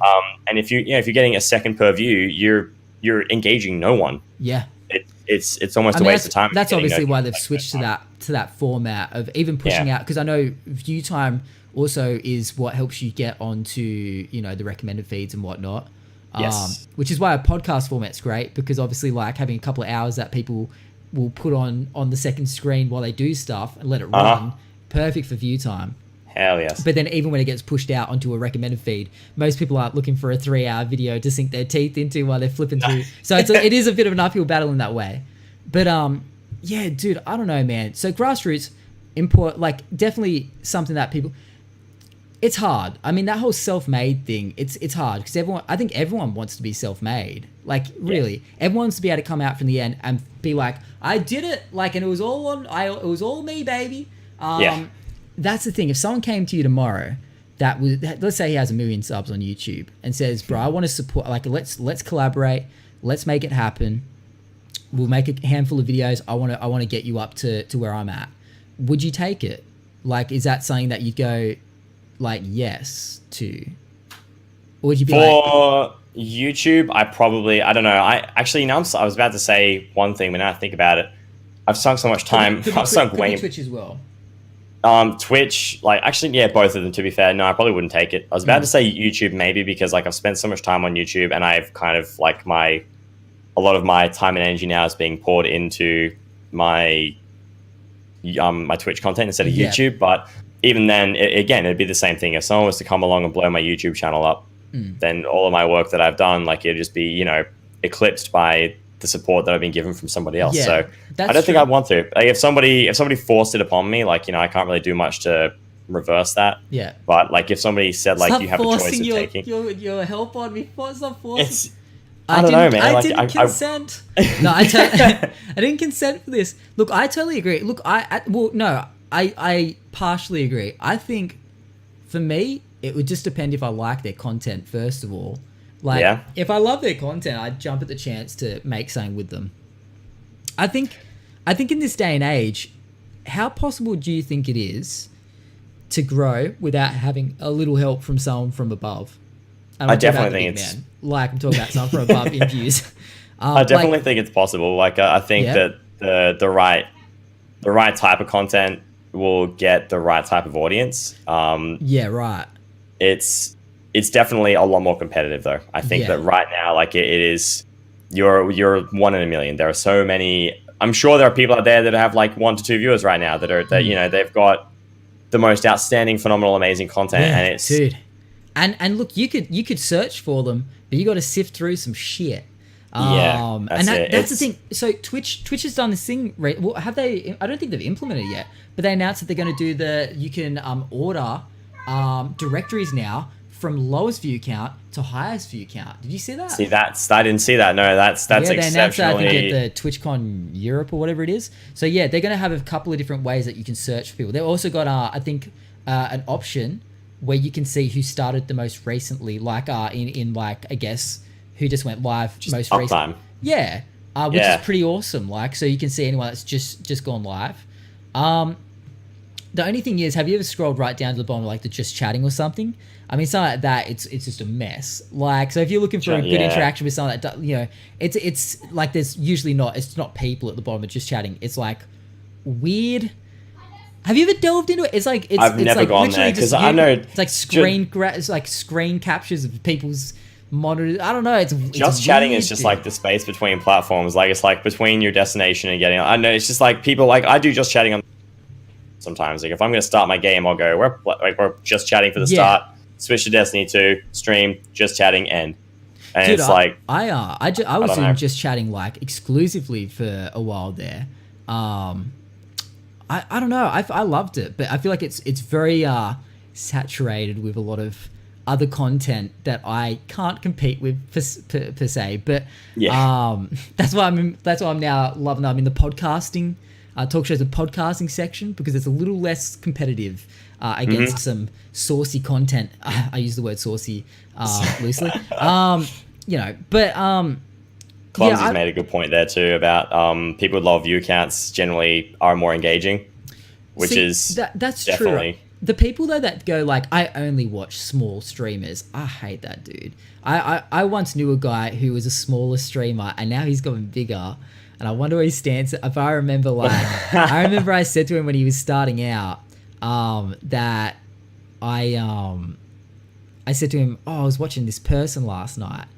I I don't know, I probably said it in his chat, which maybe was a shitty thing to do, but he was like, he was very new, and the person wasn't live. It was like, and it was a well-known streamer. It was probably like Ninja or Doctor Stream. And he's like, and he was like, oh, I don't watch any of those people. I only watch small streamers. And the way he said it was so disgusted in like big, and I'm thinking, what happens if you ever get big? What, like, you expect people, like, you hope people don't watch you?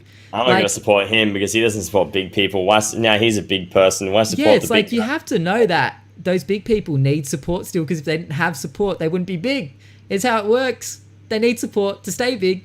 Otherwise, it wouldn't be big. My head explodes. It's like you need to kind of think like, well, if I became big, I'm not saying that's what people are alluding to. Like, you know, obviously I also enjoy going to smaller streams at times when I want a good amount of interaction. But then sometimes when I just want to kick back, I'll chuck on some Dr. Disrespect while I'm doing some work and just let him fly. You know what I mean? Just let him say what he wants into my ears. And I'm like, that's too easy. Because I always credit the fact that big streamers usually are there because they've mastered the art at that point. They've worked their way up and they're good at what they do.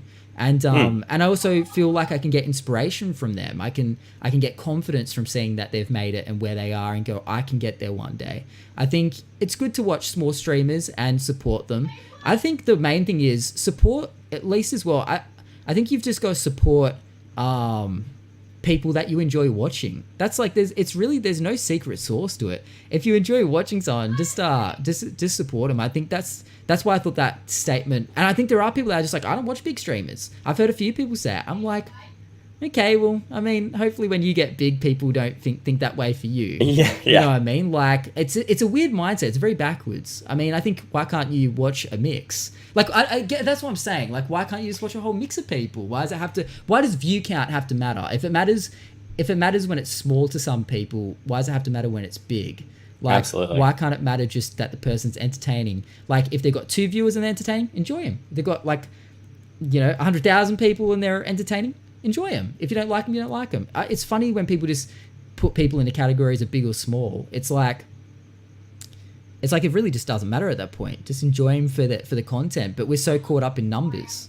You know what I mean? Yeah. And that's, I guess, the thing. It's like the numbers they unfortunately matter.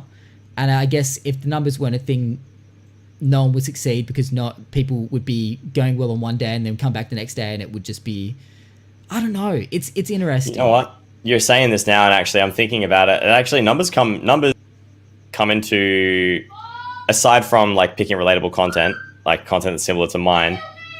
Featuring Ruby Plays. Oh my god. I swear she's getting like louder and louder. Can you tell Ruby to keep it down out there? I'm kidding. I'm kidding, by the way. I'm kidding. It's good to know she's doing well. The vocal cords are alive and well, very strong, very powerful voice. That's so funny. The numbers thing does come into, now that I think about it, aside from picking content that's similar to mine, I also look for people that may appreciate a host or a raid. Absolutely. More than the people who already have a big viewership there. So yeah, I think about it. When it comes to like rating and stuff, 100%. I'm more inclined to pick someone who's not got as many people hanging around, because you want to, like, you know, absolutely, someone's night by bringing people along to, like, you know, chat, bring people around, like, what's going on? Let's have a good time. Let's just chat. Let's just hang out and like talk about games. Like, I think some bigger streamers see it, when someone raids them, I think they can see it as like you're trying to promote yourself. I don't think that's true. I don't think anyone... Well, no, it's not true. I think people do at times promote, like, do raid with intentions of being noticed. And I feel like I've even done that once or twice before. Like, early days, like, I've had a couple of viewers. No, look, fuck that. I've done that recently. I'm gonna own up to it. Now I think about it. I did that recently because I'm like, I think I did it for someone. I'm like, hey, I asked this person to be on the podcast. Let's go over, because this is someone that I would like to have on. So I was like, let's go check him out. And I was like, maybe they'll notice that I'm a thing. But I don't know. So I guess I was a bit of a Kent about that one. But good for the podcast.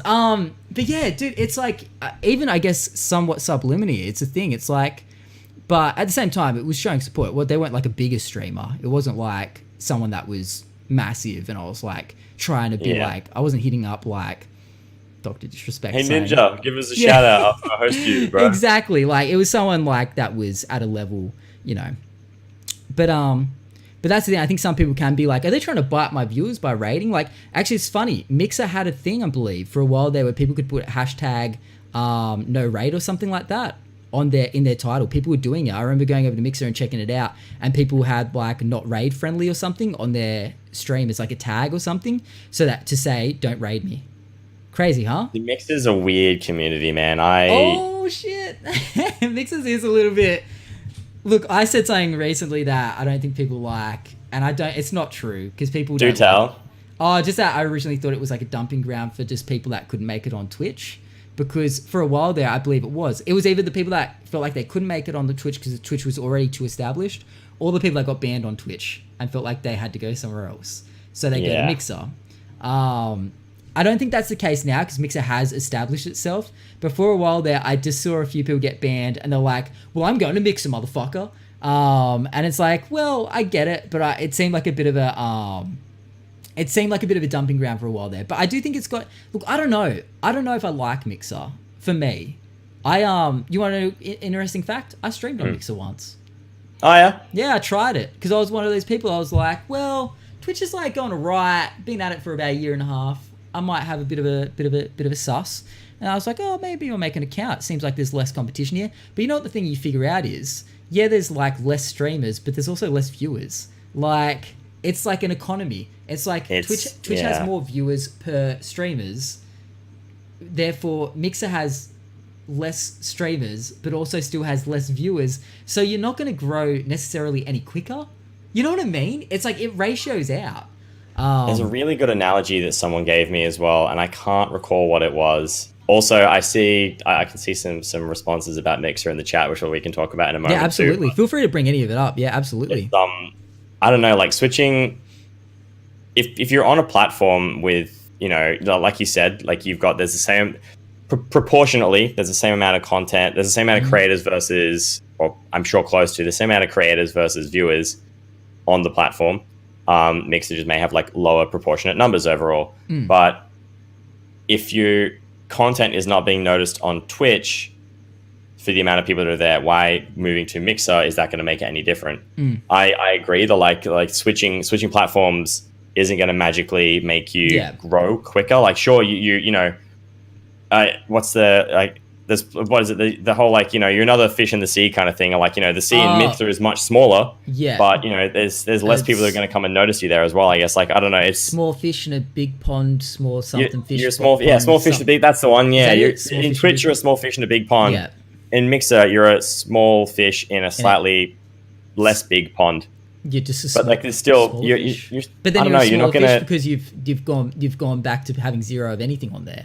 Essentially, you're starting fresh. It's like starting fresh, so you're starting at zero. You're a really small fish. Yeah, it's weird. I don't know. I don't feel like if I don't want to sound like I don't want to talk down to anybody who's switched to Mixer. If you felt that switching to Mixer as a platform is something that suits you better, Mixer. Yeah. I'll say this now. Like, is it Agriva? Agriva. Yeah. You make a great point. There are some neat features on Mixer that aren't on Twitch. Yeah. I especially like the near live viewership that you can get for pretty much every video or every stream. Like that the interaction is almost 2 to 3 seconds for every video you watch. Yeah. Unless you turn on stream delay. I love that. I think that's an amazing feature that Twitch could add to. It has it now. Twitch has low latency now. Yeah. It took a while for it to come out of beta, but Twitch has that now. But and they have that Mixer does have. Agriva was talking about as well, where if you're playing something like PUBG, you get to top 10, you get thrown into this like hype zone where people can be searching just through the hype zone for people that are in top 10 situations. That's so very you're cool. more likely to have a whole bunch of people come in when you hit top 10 and all go, holy shit, like, and you get that hype for that, which is a really cool idea. Stuff like that is really great. Because that's a chance to get smaller streamers exposure. Absolutely. I just don't feel like switching for the sake of growing you're going to be disappointed. You have to like the platform, the features. So here's the interesting part. I've actually hit up a streamer from Canada, and they said they're keen. They're going away for a little while, so they won't be able to do the podcast for a little while. But I actually knew them back in the Twitch days when they're on Twitch. And they moved over to Mixer, and I just didn't follow them over. I just can't be watching two platforms, religiously. So they went over to Mixer. I wish them the best. And it sounded like, I kept them on Twitter and all that. I kept up with what they were doing.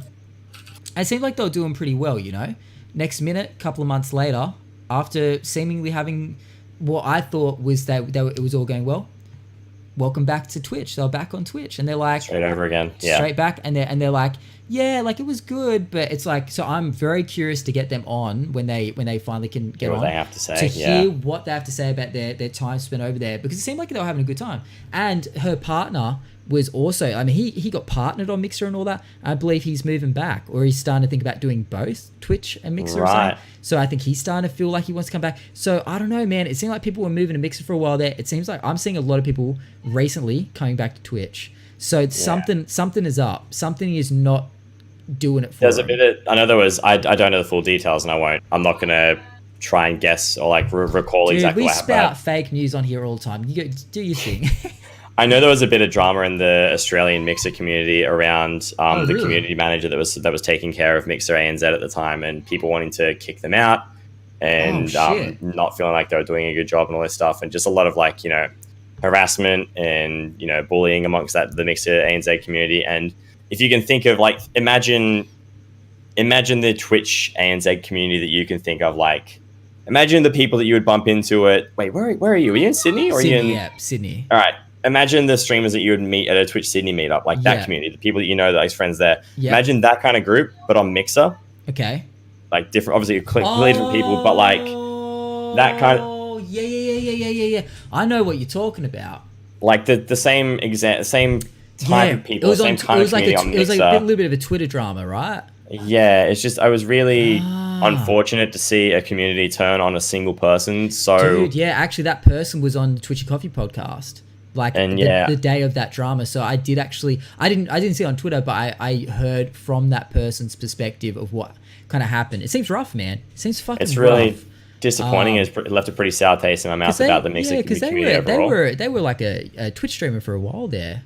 And a few other people, I remember they were quite lovely. So I don't know much about them, but I've never seen anything negative about them. It seems like someone did just kind of go in on them for something. Yeah, and a lot of it's it's stuff that's just unwarranted. It's like there's no community, no space like that has a place for bullying of any kind. And like I wonder what started that shit, because that was very odd, dude. Yeah, I don't know. That's what that's what I'm not gonna like. No. I won't try and guess what happened there. But don't even stress. Yeah, no, that kind of stuff's like completely turned me off even getting to know people that do Mixer unless they're like friends of mine. I do have someone that I want to point out that had not such a great time on Twitch that's gone to Mixer and then come back, but I'm really happy about. Yeah, but I do agree as well that something Konzi said, from a viewpoint, Mixer is much easier to focus on or look at. Mixer aesthetic on their home screen is actually quite nice. It's really, really clean. I feel like there's a lot less going on. It's funny because remember it was called Beam originally before it started as Beam. Yes, dude, I went to that site and I was like, this is a fucking mess. Like I couldn't find anything. I remember it was just Mixer. And look, maybe I was stupid, but I remember I was just. And Mixer's definitely kind of picked their game up. Mixer looks a lot nicer now. I remember seeing. Well, we can use this as a segue, but I remember seeing for the first and only time I've ever watched someone on Mixer was Katie Lotto. Oh, yeah. And I saw her stream, and like I wanted to support her content over there, and like that was awesome. I was so happy to be able to go over there and like see her stuff over there. But that's we'll segue now. Like it was clean, and I was impressed with the visuals. But Katie had it so rough, man. She's back on Twitch. We talked about Twitch's. We briefly touch base on Twitch bans and Twitches. You know, we're talking about like language and what you can get banned for. Dude. If anybody in the chat or the audio, how the fuck did that happen? How did someone at Twitch actually? Who pulled the trigger on that? So I don't actually know. Like someone reported it, but like someone actually fucking pulled the trigger and actually gave her the ban. Yeah, so Katie got an email. Oh, not an email. Katie got a donation from somebody trying to. They were banned in her chat. And then somebody decided to donate to her, being abusive through the donation. Instead, it was like $1 donation to abuse her in chat. And when you get a PayPal donation, like I get it on my phones in front of me when I'm streaming, like you get the email from the person, and it has usually either their Twitch content creator email or name, or their full name. Well, even when you just go into your PayPal and look at your what do you call it? Your report of numbers and names, or it doesn't say their username. It says their proper name because it's through PayPal. So Katie saw that and she read out that person's full name, like saying, "Who is this person? Does anybody know this person?" Yeah, and because it was a breach of privacy and doxing somebody online, unfortunately, and like Katie never got any reports of this either from what she's said. And obviously, you know, at face value, you've got to believe something like that. And I do believe her. Yep. She'd never been told that she had actually been given warnings on her channel, or she'd received strikes on her channel twice in the past. Yeah, right. And so this was her third strike, and her channel after that, and it being reported and someone reviewing it. Oh, she had a third. She just got banned. Wait, that was her third strike? That was her third strike. So she'd been given strikes on her channel, allegedly, previously on her channel, and that was her third strike. Yeah, because when that went down, I remember people saying that there had been issues or something. She had strikes previously, something like that. To be honest, I had never watched any of her stuff or anything like that, so I didn't know much about her until that situation kind of went down. But I definitely felt that there was injustice in that. There was definitely a lot of injustice, and that's the point where you go, holy shit, dude, what am I going to do that's going to get me banned at the drop of a hat? Well, see, that's the thing as well. That's what when you talked about getting banned on Twitch, you know, to get banned, my brain immediately to like, you know, Katie got banned for accidentally doxing somebody on stream, like reading somebody's name out and doxing someone. She gets banned permanently. Fortunately, Twitch has since been investigating. Lewis, the Twitch ANZ community manager, has done amazing work to get it back on, which is so good. Great shit. So that's how she got back on. That's how she's gotten back on. Like a lot of support from people around her, which is so happy to hear that and see that. But that's something like that, permabanned. This drama from a few months ago where this guy is like slapping his wife off camera while there's a baby in the background, and this guy gets banned for like, what is it, a week or something, and then he's back streaming again. Like, and then how can you take out domestic violence on stream and be allowed back on any platform at all? Like, that's disgusting. That's very odd that there was so much backlash, yet whoever filed that ban was just like 1 week. Like, that's very odd. How do you? I don't understand. Like, it's so ridiculous that like that was because that brought a lot. That brought a lot of heat to Twitch in ways. Like that was national news at that point. Deadmoth, that's it. Yeah, Deadmoth. Yeah, Mr. Deadmoth. Yeah, he was actually someone that I had in my stream quite a bit, and had talked to him privately before that. And the guy seemed completely chill. So that was a real shock. I remember that was a real fucking shock. The other thing about that is that he only had like 5, if that, viewers that day. Because I remember seeing him live, and I was like, "Oh, really?" I think he had like 7. He had like 7 or so. Maybe the drama had already kicked off. Yeah, he didn't pull many viewers. Most days he'd have like 3 viewers or so. He was a very he just didn't pull a lot of viewers. He wasn't very he wasn't very energetic on stream. He was a very he kind of tried to rest off his gameplay. He was good at Fortnite. Yeah. But his viewership was always very low. Not saying it as low. More the fact that I think he only had maybe 7 or so viewers on the day that happened goes to show that no matter how many viewers you have, you are not safe of having something clipped and then make it on national news for it.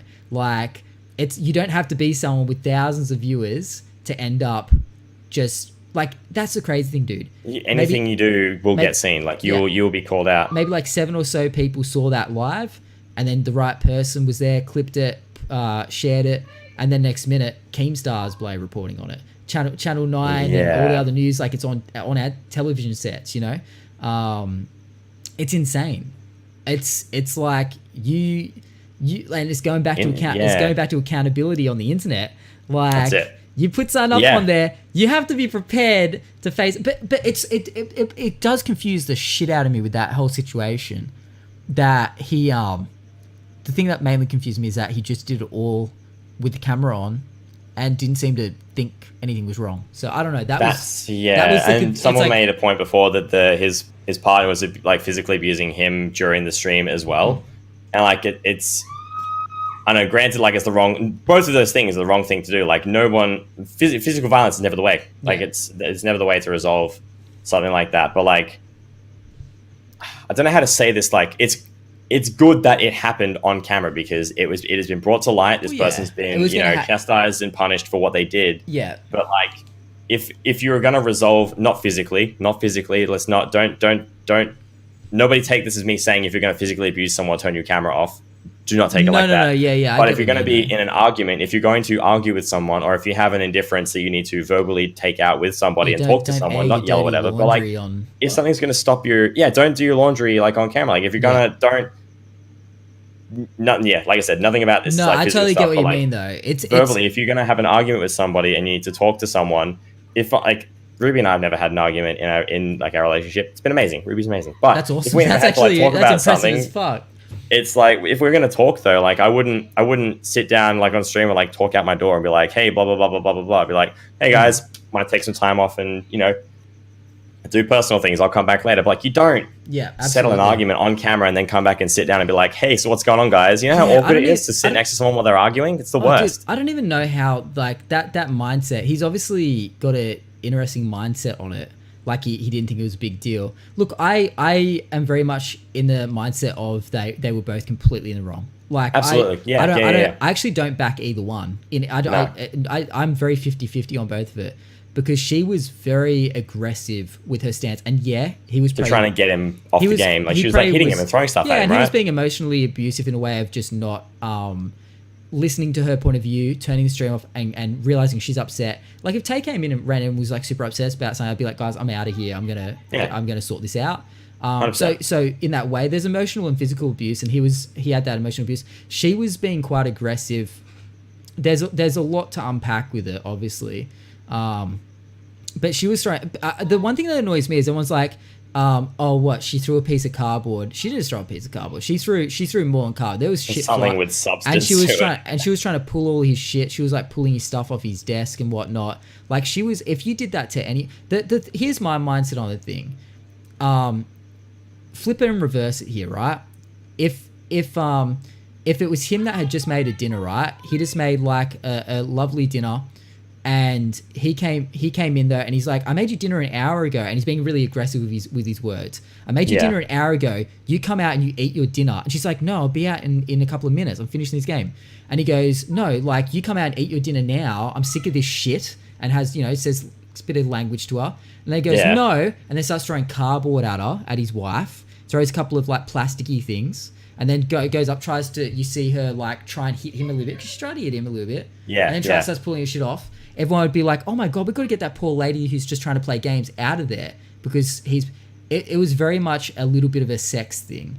There's definitely like, this is quite the risky topic for people to like listen to, but I guess there definitely is a standard. I think it'd be very naive to say they're both very responsible to be the same. Dude, they're both abusive. They both need to be separated from themselves. Absolutely. Yeah. 100%. I just think if it was the roles were reversed, and he was in her shoes acting exactly the way she was acting towards him. Not saying he should have gone up and hit her. No fucking way. Literally, if you just flip sex, if it was like a female being hit by a male on stream, people would have blown up far more than if it was a guy being hit by a male being hit by a female. Say she's there playing games, he acts exactly the same way she did, and eventually she gets up and slaps him. You know how many people would be out there going, fuck yes, you get it, girl. You fucking get it, girl. You show him he can't talk to you like that. Very different. Very fucking different. I get that guys, have more power behind all that sort of stuff, but I think no one should be that. If you're in a relationship like that, it's done. You're fucking done, dude. It's over.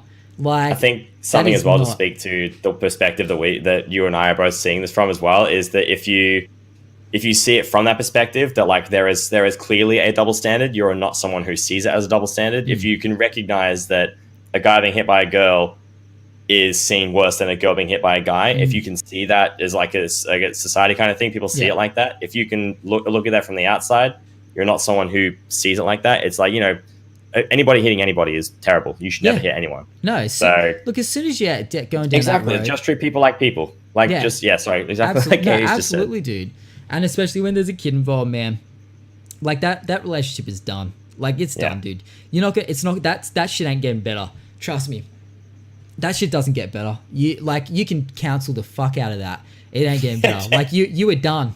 Like you find some other people that will make you happy. It's like better for the kid that you don't stay together. But what was the other thing? There was something else. And photos had come out as well. Showing that previously he had actually sent some photos to a friend. He at one point had been bruised and battered from her abusing him. That was and you can tell it was taken well before, for the fact that and he had scratches all over him, scratches on his face and whatnot, that he had taken just as a precaution. and you can tell it was from well before because his hair was completely different. He looked younger. And he had sent messages to a friend saying, just like, you know, letting you know, like, you know, shit's happened, you know, stuff like that. Like, he had proof, but no one cared about that. No one fucking cared about that. That didn't make the news. Yeah. And it was like, okay, well, that's because it's a very biased world we live in. I think I take no side in the battle of the sexes. Look, I think everyone deserves equal right. Me and my wife, totally equals. I would always treat her equal in no matter You married? What. Yeah, dude, I've been married for 8 years. Oh shit, I didn't realize you were married. Yeah, okay. No, yeah, 100%. Married for 8 years, been with Tay for about 12 years. Oh damn, all right. Yeah, I'm an old boy. Wait, do you know how old I am? No, dude, I thought you were like my age, like 26. Nah, I'm 40, dude. No, you're not. You know, I'm not. I'm almost 32. Oh, I was gonna say, God damn, dude, you look fucking smoking for 40. Ooh, thank you, sir. You look smoking for 32, but like. Oh, thank you. No, yeah, a lot of people say I look younger. I don't know. I'm not seeing it anymore. I look in the mirror. I'm like, no, I'm definitely starting to look 30-ish, 40, looking old. It's the beard, man. And this is too much. I got to shave this now. It's like I've been lazy. Dude, I get so lazy, man. I get so lazy shaving. I can't do it, man. My facial hair is appalling. How often do you shave? Are you like a daily shaver? Like 2 to 3 days. Like this is literally. That's lucky, man. I shaved like 2 or 3 days ago. Like I can't do it. My facial hair looks awful when it grows out. It just looks stupid. Consider yourself lucky though.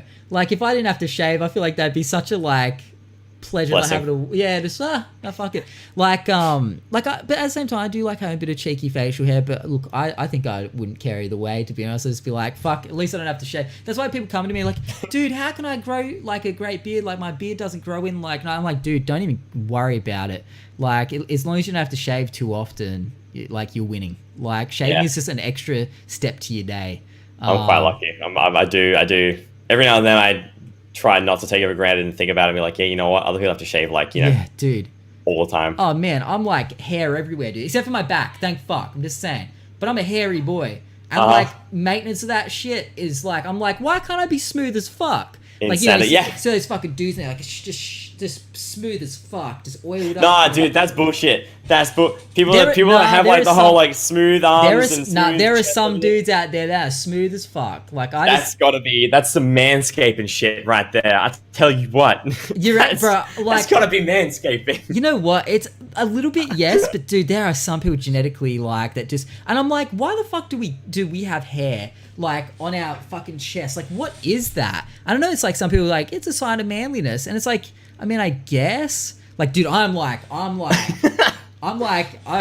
a vest going on, like I'm a hairy boy, and you know what? It's funny because I go, does my mind tell me I don't like it because of society and, you know, magazines and all that? Or do I just not like it? Because I just tell myself, I just don't like it. I honestly prefer to like having a nice smooth torso. I think it just looks better. Some guys rock the fucking hairy chest, man. Some guys fucking rock it. For me, a little bit of hair puffs out from the top of my shirt. I'm like, like, you know what I mean? I just don't fucking like it. I think it's just preference, I guess. But dude, I was like, I just thought, fuck, I'd give up my hair. Like, not the hair on the head though. Like, no. Do you know what a cruel world we live in? Can I say that dudes are more like they'll start losing the hair on the head, but just grow more everywhere else, out the nose, out the ears, under the pits, on the chest, up the butt. Up the butt. I don't know if that's how hair works, Matt, but we'll work it out. But yeah, it's everywhere you don't want hair to grow. The older you get, it grows. Yeah, man. It's like, I don't know, man. Maybe we should try and get it trending.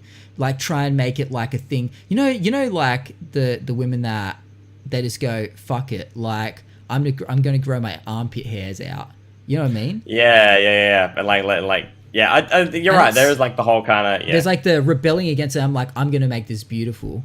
And it's so weird because our society brains go, ooh, okay. It's okay. That does look a little bit unkept, but that's right. And it's like, wow, we're shitty people, because it's like, why is that natural? Like that is a natural thing that they're growing, but we look at it and go, oh, okay, that's a bit interesting. And okay, it gets weird once they start dyeing the armpit hair. And, bro, I've seen some women like the empowerment shit, and look, hey, you do you, I'm fine with it, but once they start dyeing the armpit hair, I'm like, That's just a bit weird. odd, man. That's just weird now. That wouldn't empower anyone, man or woman. Slow down. That's just a little bit odd. Like, it's like, I don't know, man. You got like Krusty the Clown, like tufts of hair, like coming out from the armpits. It's like, it just does not look right. And they walk around just really like right now, like the Krusty all their photos just doing these ones because they're proud of it. I'm like, okay, like I know you're trying to make a point. It's like braided and shit, like dreadlocks on one side, plaits on the other. I might be missing the message. I might be a heathen at this point, but I mean, there's got to be something to it. But I guess everyone's just trying to be different. Everyone's trying to make their point. And I'm like, Pits, I don't mind if you grow some hair, dude. Like, you know, young lady or whatever, you know. But yeah, the dying of that shit's just, that's where I kind of go, all right, that's... I struggle with it, dude. I just don't know. I mean, it's just hair. That's true. It is just hair. So maybe I'm just a piece of shit for just being opposed to it, because you know what? But at the same time, it's like you'd go, did society make me this way? Like, I guess so. Like, if we hadn't been told it was weird, I guess would we think it was weird? We've been told it's weird because it's not what we see every day, because everyone does the same things. Should we all do the same things? Are we robots? Is the 5G cooking our brains and making us all be the same? Are we going to die because of 5G? I keep memeing on it now because I said for a while there 5G is a health hazard. And man. And now, well, I know, look, your reaction tells me you don't think it is. But I think we've got to be careful, dude. I don't fully believe it, but I think anything brings its own health risks. Oh, the wireless stuff? Yeah, I think it's still very new. I think it's still very early days, and I think there's just a sense of caution. Everyone thought asbestos was totally fine as well. So I don't know. Call me crazy, but I mean, it could be. I don't actually know. I know there was a bunch of concerns about Bluetooth devices and people thinking that we needed to reassess like the wireless properties of Bluetooth devices and whether they're I guess supposed people to be are like strapping up. stuff. Yeah. I mean, this shit's like literally, I've got like a wireless headset wrapping my brain, like a perfect just signal straight through my brain. So, I mean, that's it. You got something like that. Like people like the AirPods by Apple. Like you've got this thing next to you, like all the time in your pocket, or not all the time, but you know. And I'm sure it has some sort of potential. Yeah, living as Dom said, living is a health risk, which I fucking breaks out in tinfoil hat. No, that's good. I like that. Well, what do you think's lining the inside of this hat? You think I'd wear an actual tinfoil hat? That's old school. Element. Baby. You just exactly, to protect me from the elements. That's what this means. It's branded as Element. What's the you wrap tinfoil inside your hat so you don't look like a crazy. And also on the inside of all my shirts, just completely lined with tinfoil. Pants lined with tinfoil, shoes lined with tinfoil. You got to protect yourself, dude. It's the Element is AL.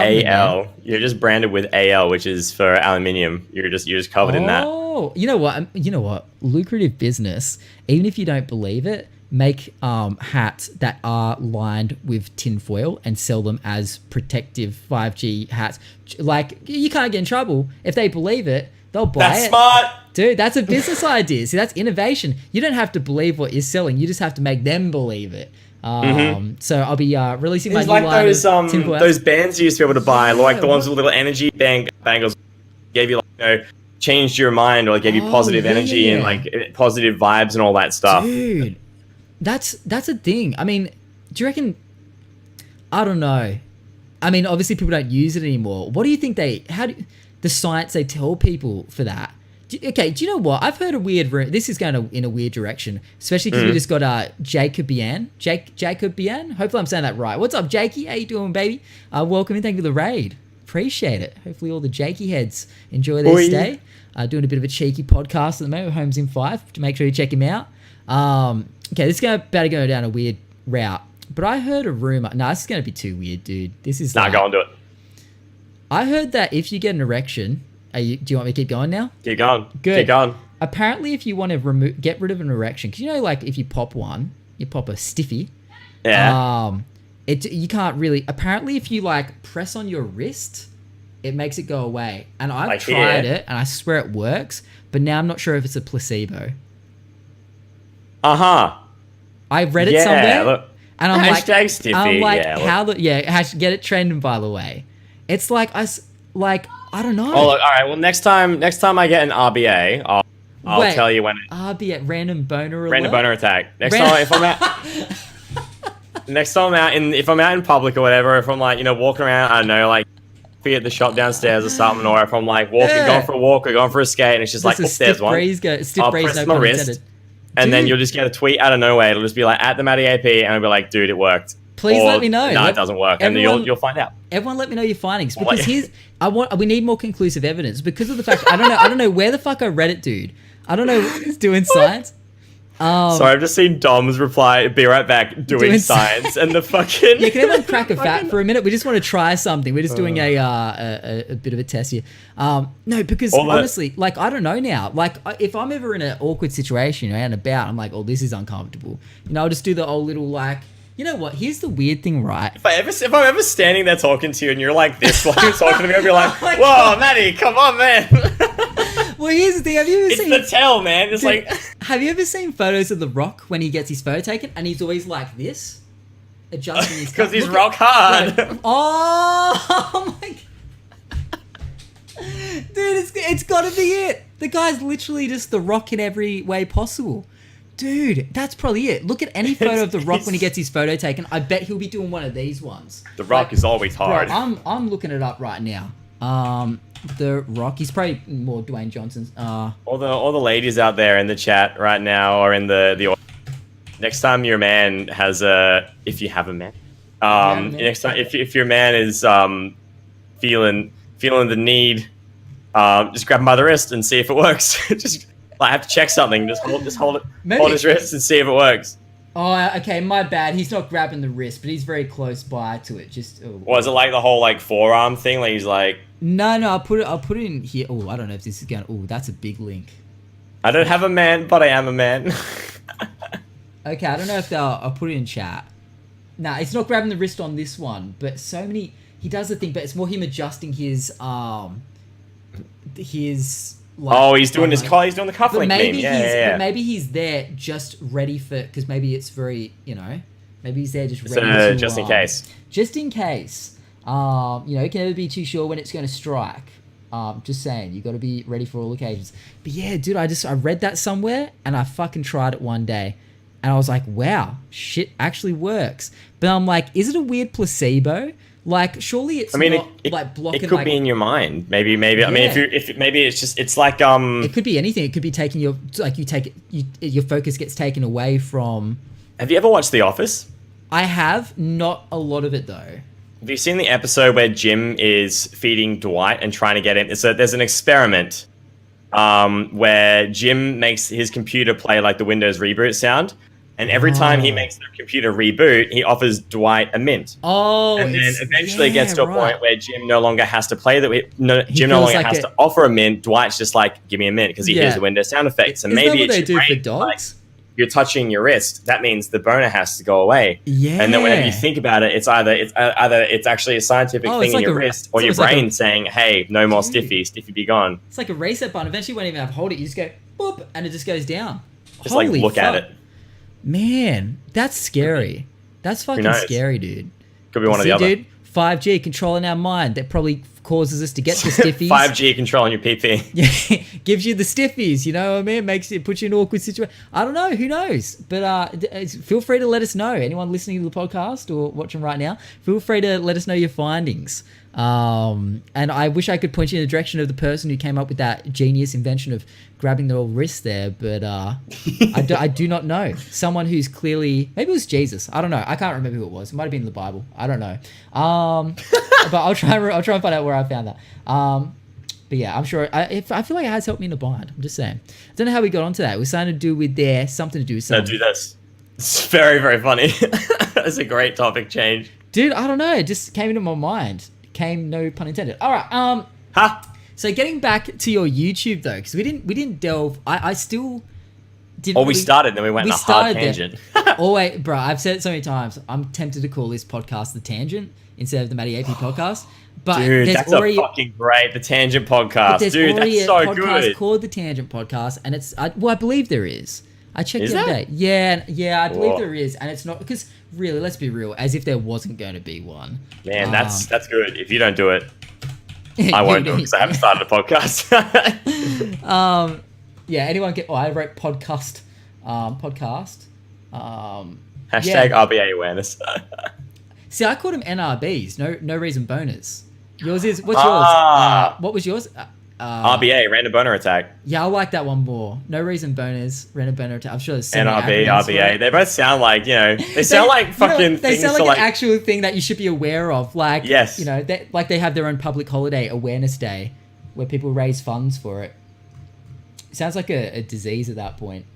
I have RBA. I have RBA, and everyone's like, I'm so sorry. And you're like, no, I just popped a stiffy. They're like, oh, okay. Man. Oh, I just touched you, dude. I just touched you. And now I'm gonna RBAs. Yeah, RBAs, dude. Literally like the worst thing on the planet. I mean, is there anything that actually like RBA? Does RBA stand for anything? Reserve Bank of Australia. That is not what I was talking about. Yeah. Same thing. Yeah, yikers. Bloody yikers. Bloody yikers, mate. Yeah, okay. So rolling back to the old YouTube, because I'm curious to learn. I'm curious to learn right now. As I said, my YouTube not really crushing it in the numbers game or in the anything game. I'm trying to get up and around. So what was like the start? Like, what was like getting the first 1,000? Like, was it a quick process? Was there like some sort of like method to it? Like, is there any like knowledge you can bestow upon me? Like, what was kind of like the come up on that?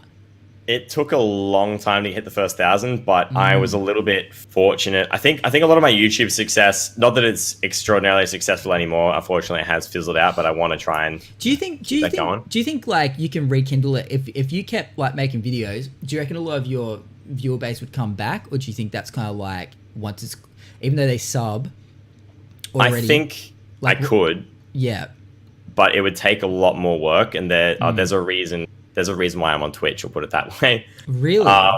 Is like doing YouTube. Like I was really fortunate to say like what made what made YouTube work for me. And at the time was I used to write for a website called Dash Gamer. No, not Dash Gamer. That's Dash Gamer. I was going to say Dash. Actually, I've been in touch with Dash, by the way. My brain's going Dash Gamer. I used to write for a website called Dash Hacks, and this is where I started. Oh, really? Man, Dash. Okay. I used to write for a publication called Dash Hacks, and it was about console modding. And my first ever successful video was how to install PSP custom firmware 6.60 Pro B10. And for a bunch of people here, you're gonna be like, "What the fuck is that?" All I know is PSP, which is like the PlayStation Portable. Bro, I loved my PSP. I never hacked it though. Needed that video. Yeah, I needed that video. I gave people cheats on how to modify your stuff. Never an advocate of piracy. It was mainly about unlocking your console to be able to play things like Homebrew. Okay, and people in the development community would make their own games and be like, "Hey, I made my own copy of Pong. If you want to play Pong, or I've coded my own version of Space Invaders, or like etc. Or I've made my own game to work on." People made music, like pad track things. Like you make your own music on the PSP. That's pretty dope. Which is really, really cool. And like you just install Homebrew, and you could add a bunch of like custom visual features, stuff like that. Man, it went deep on that shit. It was good, but like because I made those videos, I could cross-reference them with my articles on this website, which garnered quite a bit of traffic at the time. So I put the work in for the article, I put the work in for the video, cross them over, and then everybody would kind of see one through another. So that, I think, writing for Dash Hacks was a lot of the catalyst for growing my channel at one point, and then I sort of tried to cross that to gaming a bit. That's smart. So Dash Hacks, like that was an online publication? It is, yes. They're an online publication. They're no longer really active anymore. They sort of died out. There was a great group of people that worked there before, but they've all kind of stopped. Or they quit, they left or moved on, and they've kind of like that ship sailed now. They no longer really do anything. But at the time, like they were a great platform for myself to sort of like I worked there, and I used my work there to promote my other work elsewhere, and it was just a way to shameless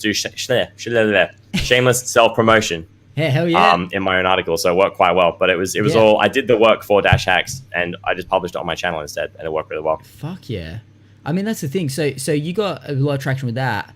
You did like look, I saw one of your videos. Oh no, here we go. Well, look, I don't know. I just saw one that was how to make your bed. And it's you for about a minute, just flailing around in the bed sheet. And like it did pretty well. And I was like, God damn, maybe I need to make some stuff like that. I mean, but that's the thing. Like you had fun with it clearly. Like you would post things whether they were overly relevant to all the other stuff. If it was funny, it was funny. If it was interesting, it was, like, I like that. Do you feel like you'd feel free to do that now? Because I feel like nowadays everyone's like, you must just do all the same content or you'll turn away people. It's like, has that changed, or is it just because I feel like back then you probably could get away with putting a few little cheeky random things on there. People make second channels now because they're too scared to put certain things on their main channel that they might turn people away. The second channel thing, I think you got to sort of like work your way towards. There's a few people that I do know who have made second channels, and like to tell your audience to go somewhere completely different to watch other content is quite difficult to just like dump upon people. But if you garner enough traffic and enough interest in another type of content, giving it another home makes more sense. It's putting mixed content in one place doesn't always work for some people. But I wouldn't say, like, if you're I don't want to use the word small content creator, but if you're a growing content creator and you want to continue to increase your audience and reach, I think mixing content is not too bad an idea, but I would focus on your core type of content first. I think mixing it up too much, trying to do too many different things, draws in and drives away the wrong people. You see one video come up where it's gaming, and the next you see like a vlog, and you don't know what you're subbing for. Well, that's true. Yeah. When you're established, I think that's a safe time to start to divide. Like, when I say established, me personally, just from the successes and the failures that I've seen, I think established, I would say mix your content at above 100,000. I wouldn't start mixing content anything below that, because you're just going to make things confusing. But it's mix your content at 100,000. Like trying to drive people to maybe 50, somewhere like between 50 to 100,000, I guess. But like, based on the amount of people that watch your videos at 50,000, and like the amount, you may have like 50,000 subs, but you'll never you don't often get 50,000 views for your videos every single time. Right. Okay. Yeah. So good point. I think mixing up content, the videos that you'll see so often, there's a couple of skateboarders that I watch on YouTube as well, and you'll see like their skating videos for the content that they make will get, they've got 100,000 subs, which is great, but their videos will get, like the skating videos will get 50,000 views, but then they do like ping pong trick shots, and those videos will get like 5 or 10,000. They reach next to none of their growth. But if they decided to turn around and say, we're going to go make a trick shot channel elsewhere, I believe that there's enough people there that would jump ship to another channel or still stick around and then move somewhere else to bounce between the two.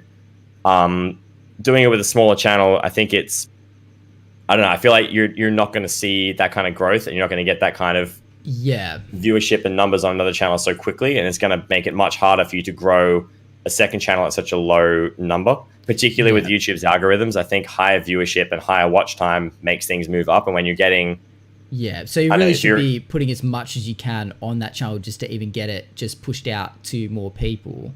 If you want the success to translate to another channel quickly, a bigger viewership is it'll still translate to a smaller viewership by comparison to your main channel. But your second channel will grow faster, having more people just inherently on there from your original, like your home channel, I guess. So, okay, so you had quite a bit of variety on that channel. I saw you, but you did a few of those hacks kind of things. They're my heavily successful videos, but the rest of it is not. I mean, because you did some unboxing kind of stuff. You did, and even recently tech reviews and whatnot, which I've always thought would be cool to get into. But goddamn, specs and stuff, people would see right through me. I'd be like, I don't know what I'm talking about. But your stuff's really good. You say the right things for obviously like getting the point across of if a product's good or not and whatnot.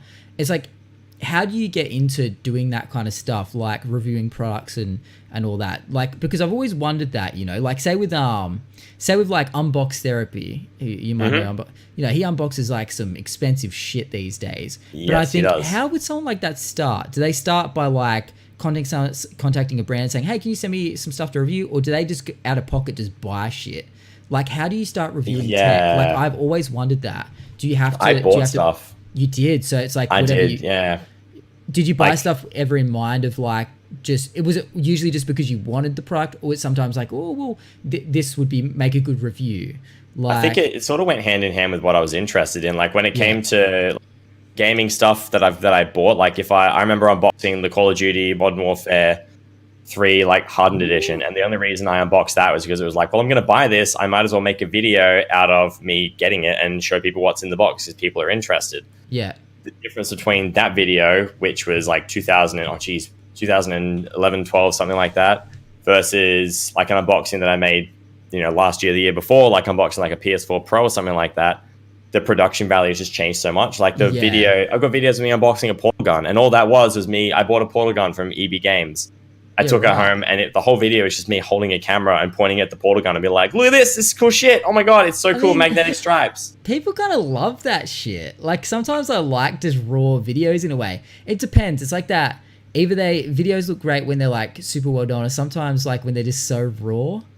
I think that's also a different type of audience too, I guess. Like I agree. I do like the raw type of like vlog style unboxings too. Yeah, I like both ends of the spectrum. It's almost like the in-between that I'm not sure where they can't work out if they want to do half handheld and then like really nice shots mixed with it.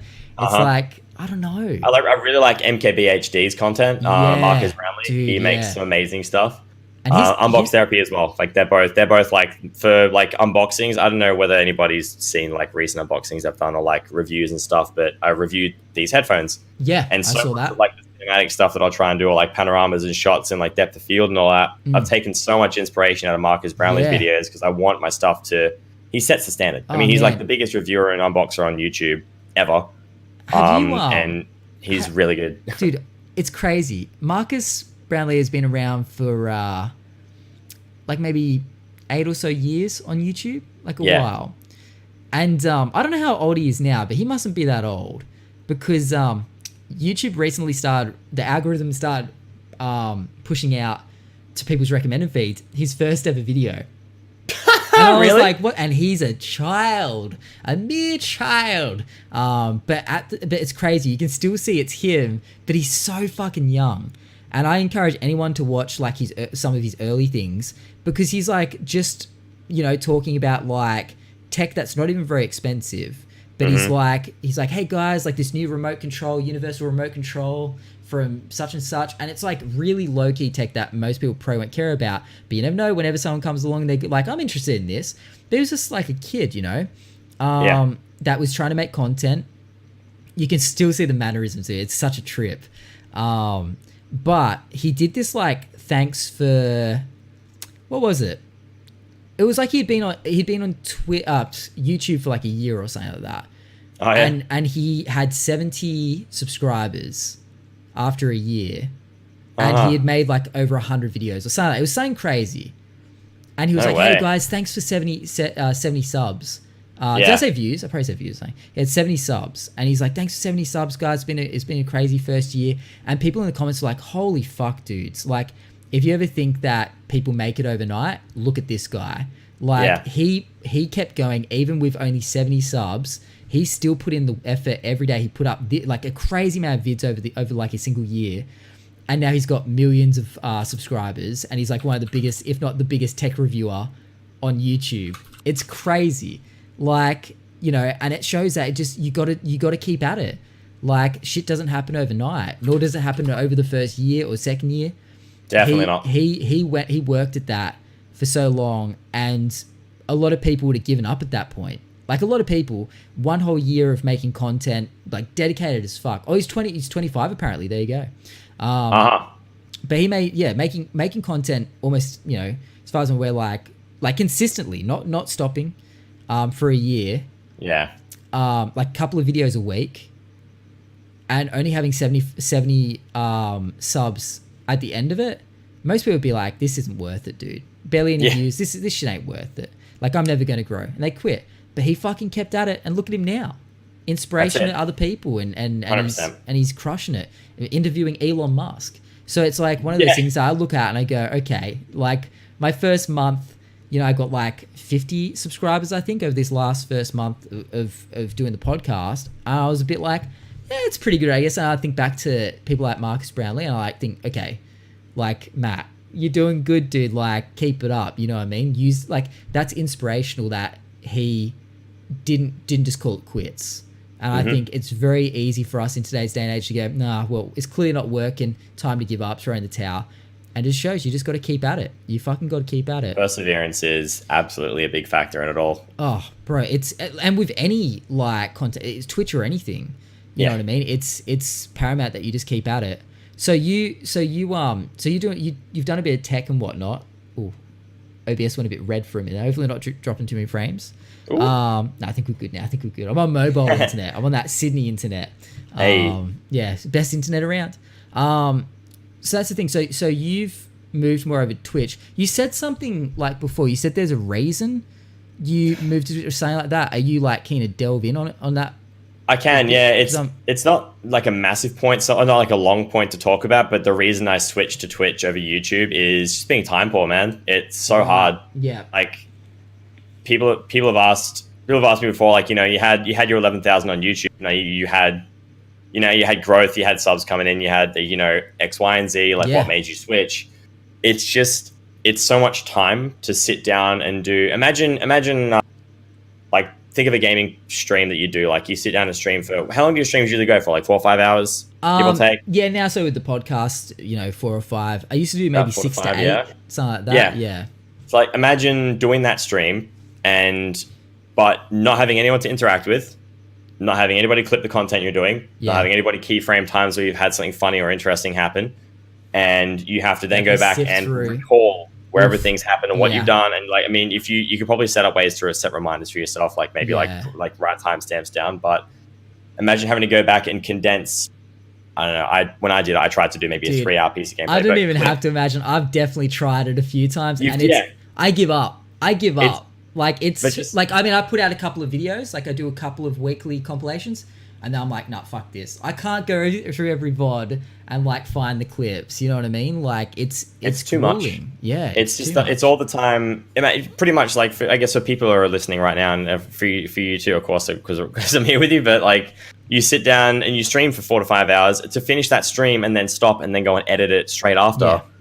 It's so much time. It's outrageous to think that like anybody, I mean, for me at least, to work full time, to make a video that long and then edit that video to publish on YouTube and then potentially get some kind of viewership for that video. Yeah. It's unreasonable to dedicate that much time. So Twitch makes it so much easier to engage here and now. Dude, and quickly, a big thanks to Wombat for the 1,000 bits, dude. Appreciate it, man. Absolute legend. No, not at all. But it's a real, like, it's hard. It's like, it's time versus the what you're gonna get. Diminishing returns, I believe, is like the time versus how much you're likely to get from that. And it's about being smart with the time. Dude, I was like, after these, I was trying to do the thing where after these podcasts, I finish the podcast, I go hang with Tay till about midnight, so a couple of hours usually. And then she goes to bed at midnight. And then I stay up and I watch the podcast back immediately. My podcasts were going for like 4+ hours. And I was trying to watch them back and pull clips from them. And I just got to the point where I'm like, this isn't the best use of my time. Just not the best use of my time or energy. And eventually I hope to have someone that might be able to do that for me. But for now, like, I feel like it could be the best, but they just don't get the views. Your pod structure on YouTube reminds me of H3H3, which I like. Well, it's also kind of taken from Joe Rogan. I looked at how they do things, but they both had separate channels now for their clips. They upload clips to a second channel, so I was kind of like, maybe I should do that. Is that why you're asking about starting the second channel thing? Yeah, because it's like, I guess it's different strokes for different folks as well, but I'm like, I don't know if it's worth setting a second channel for clips. I actually just want to make a little bit of extra content for my YouTube, because I want my YouTube to have some exclusive stuff, because I think that's important as well. I think making exclusive content for a platform has value to it, instead of just posting something that's already been done on a different platform. But yeah, the second channel thing's definitely like, I mean, that's the thing. It's like we were saying, though, with diminishing returns, it's like, sitting down, editing a whole VOD into a video, and you might not get much from it.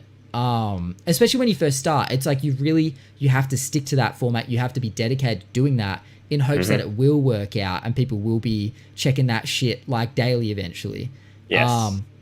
But even with filming and editing a tech review, like from somewhat scripting it to filming it, getting all the cutaway shots, editing it, uploading it, promoting it, that shit's insane. See, even saying that, you set a step just now that I don't even do. Like I say I don't do. I don't script my reviews. Okay, like, I don't. I know a lot of people do, and I couldn't. Yeah.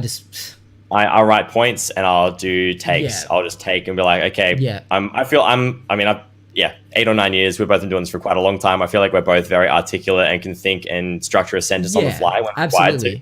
And it sounds better, I think, than overly scripted a lot of the time. Yeah, if you're reading from a prompter, you can tell, right? You can see when someone's reading. You have to be damn good in that way of being able to read from a script and not make it sound... Balance, man. Almost everyone will make that just sound fucking scripted. There might be a few people that anyway, like to look at, you can't even, you couldn't sit here and if you're doing it straight to the camera, yeah. And reading from chat, being like, yeah, okay, so today we're here to talk about, like, why are you not looking at the camera? No, that's true as well. It's a bit robotic at that point. Mm-hmm. Yeah, crazy. So really, it was like, because YouTube and as like you don't do it full time, you work and whatnot, and so managing time of working with content creation, making videos. Funny thing, I tried for 2 weeks. I was like, I'm going to start making YouTube content and see how it goes. I tried for 2 weeks to make a video a day. And I gave up after 2 weeks. I couldn't do it. It would take me all day. Some videos would take me like 15 hours to make. And it was too much. Like it just destroyed me. I was like, well, back to Twitch, because it's easier to make content that I can do on the fly, and then it's done, at the end of it. I've had fun, it was a lot more simple. I mean, do you plan on going back to YouTube? Do you have plans on kind of, because I saw you had like the it's 2019, I'm back, baby, and then it kind of like, and it's like I did it. I did make the video. Like I made it, and I want to try and at least do a video a month. Okay. So that's the most I feel like I can kind of commit to it, which I'm gonna, I said before I was gonna give you a YouTube tip after the stream. Absolutely, which I'm curious. I figure I'll just share it now so I can tell anyone in the chat as well. So we can share like a little. This is something I want to try and do on Twitch/YouTube, but I've been focused on other stuff, so I haven't actually started doing it yet. Okay. It doesn't take much time, but consider, like, for anybody out there who's doing Twitch and wants to do YouTube at the same time, depending on it depends on how many clips you get too. But something that I want to do, because like I said, I find myself so time poor. Yeah, right. What I want to do is start making like a monthly clip highlight video. Okay, but whenever I think about like at the end of the month sitting down and making a clip compilation, it's just like that's a lot of work to sit down and So what I want to do, and what I'm starting to do, is basically create I use Sony Vegas to edit. If you use Premiere, I'm sure it's similar. You can do the same thing. Yep. Cool. Yeah, so you use Premiere.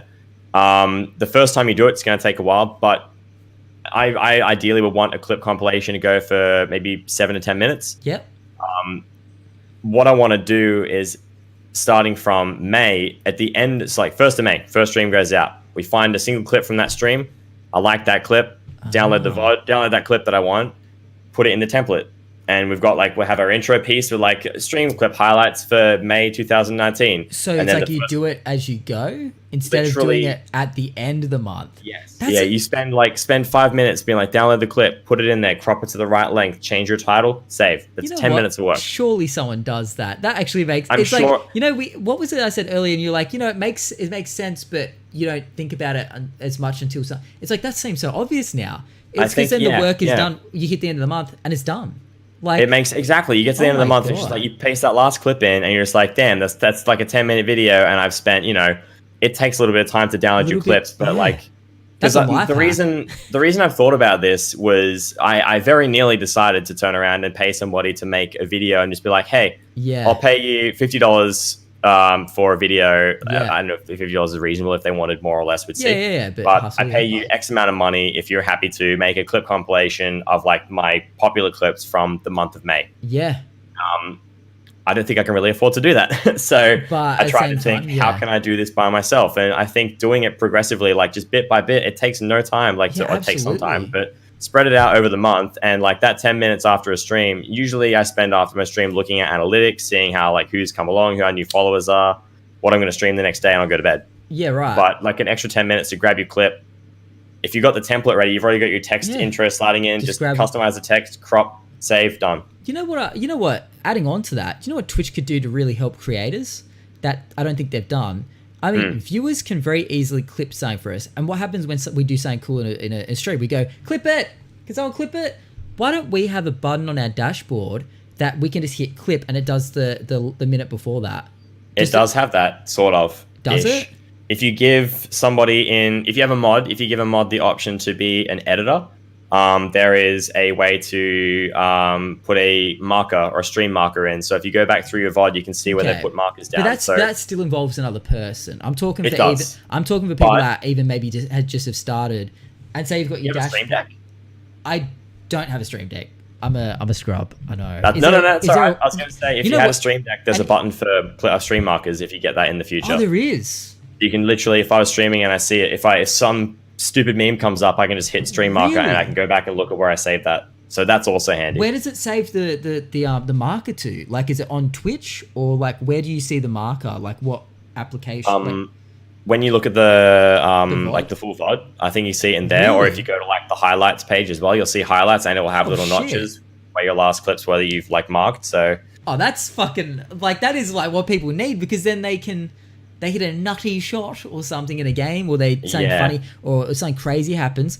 Bam, hit that stream. Man, Stream Decks I need to get one. Stream Decks are handy. Dude. The only other thing I'll put down as a small life hack too is if you can't remember where something eventful happened, download the VOD onto your computer, put it in a video editor, and then just look for the spikes in your audio, and you'll know where something interesting is most likely happened. Because you probably go, whoa, yeah. Find your audio spikes and where interesting things happen. Bro, these are good hacks. Everyone, pay attention. I hope you have your fucking notepads out, by the way. Holy shit, that's actually so on point. I've never thought of that, dude. That makes so much sense. Like, just even looking at like the waveform for the audio. Waveforms help a bit too, so I'm glad this is helping. Dude, you should be selling this stuff. People would pay money for this shit. That's kind of crazy, dude. Yeah. HolmesInFive, like how to make Twitch clip compilations. Oh, dude, you got something there. Like, that's the thing. I'm like, actually, you could make a video just on like stuff like that. You know what I mean? Yeah. I've got a question. I consider doing that too at some point too. Like, I've had the tutorial thing in front of mine like for so long on YouTube, so I gotta. Dude, you could totally do that. I mean, that's the thing. You know what's crazy as well? Like, not crazy, but really in today's day and age, really, people that have just one social platform are kind of brave, because any minute a platform could just go under. It's like really linking, like, in a way, pushing like content. Say you do content on YouTube that promotes Twitch stuff. It's clever because it does show people that you've got two platforms. It grows two platforms at once. There's a guy that actually does a lot of like, I can't remember his name, but he's out there and he does a lot of like all this YouTube stuff where it's how to grow on Twitch. And I believe he's not one of those people. He has like actual growth on Twitch. So he can actually talk about it. But he has just free like videos. Like it's not like a course or anything. It's just like he almost every day, I believe, or a couple times a week, puts a video out like about growth on Twitch and how to help and all this stuff. And like any social media, people are going to flock to that, going, how can I be famous? You know what I mean? Because that's how that works. I haven't actually watched any of these videos, so I actually don't know if they're good. I don't believe I have. Maybe I've watched one. I just know he exists because I've seen him also on Twitter now. But he's blown up quite a bit, and it's smart because he's probably blown up so much more because he does content on YouTube about his Twitch, and it just promotes each other. Cross promotes like, so easily, yeah. And that's the thing. It's smart to like cross promote everything like a little bit. You know what I mean? Like having everything kind of linked in some sort of way. Did you find actually a lot of people from your YouTube followed you over to Twitch? Was that like a thing that happened in the early days when you kind of moved over? Because it can be very hard to get people from either platform, right? But with 11,000 followers or subs, I should say, like you would almost imagine like, yeah, shit, like people would travel over, but it's hard, isn't it? Like, that's the other thing as well. That's part of why I'd say a bigger following is smarter to get to a bigger following with a second channel for a different content type as well, because my channel is mainly tutorials, reviews, and how-tos. Yep.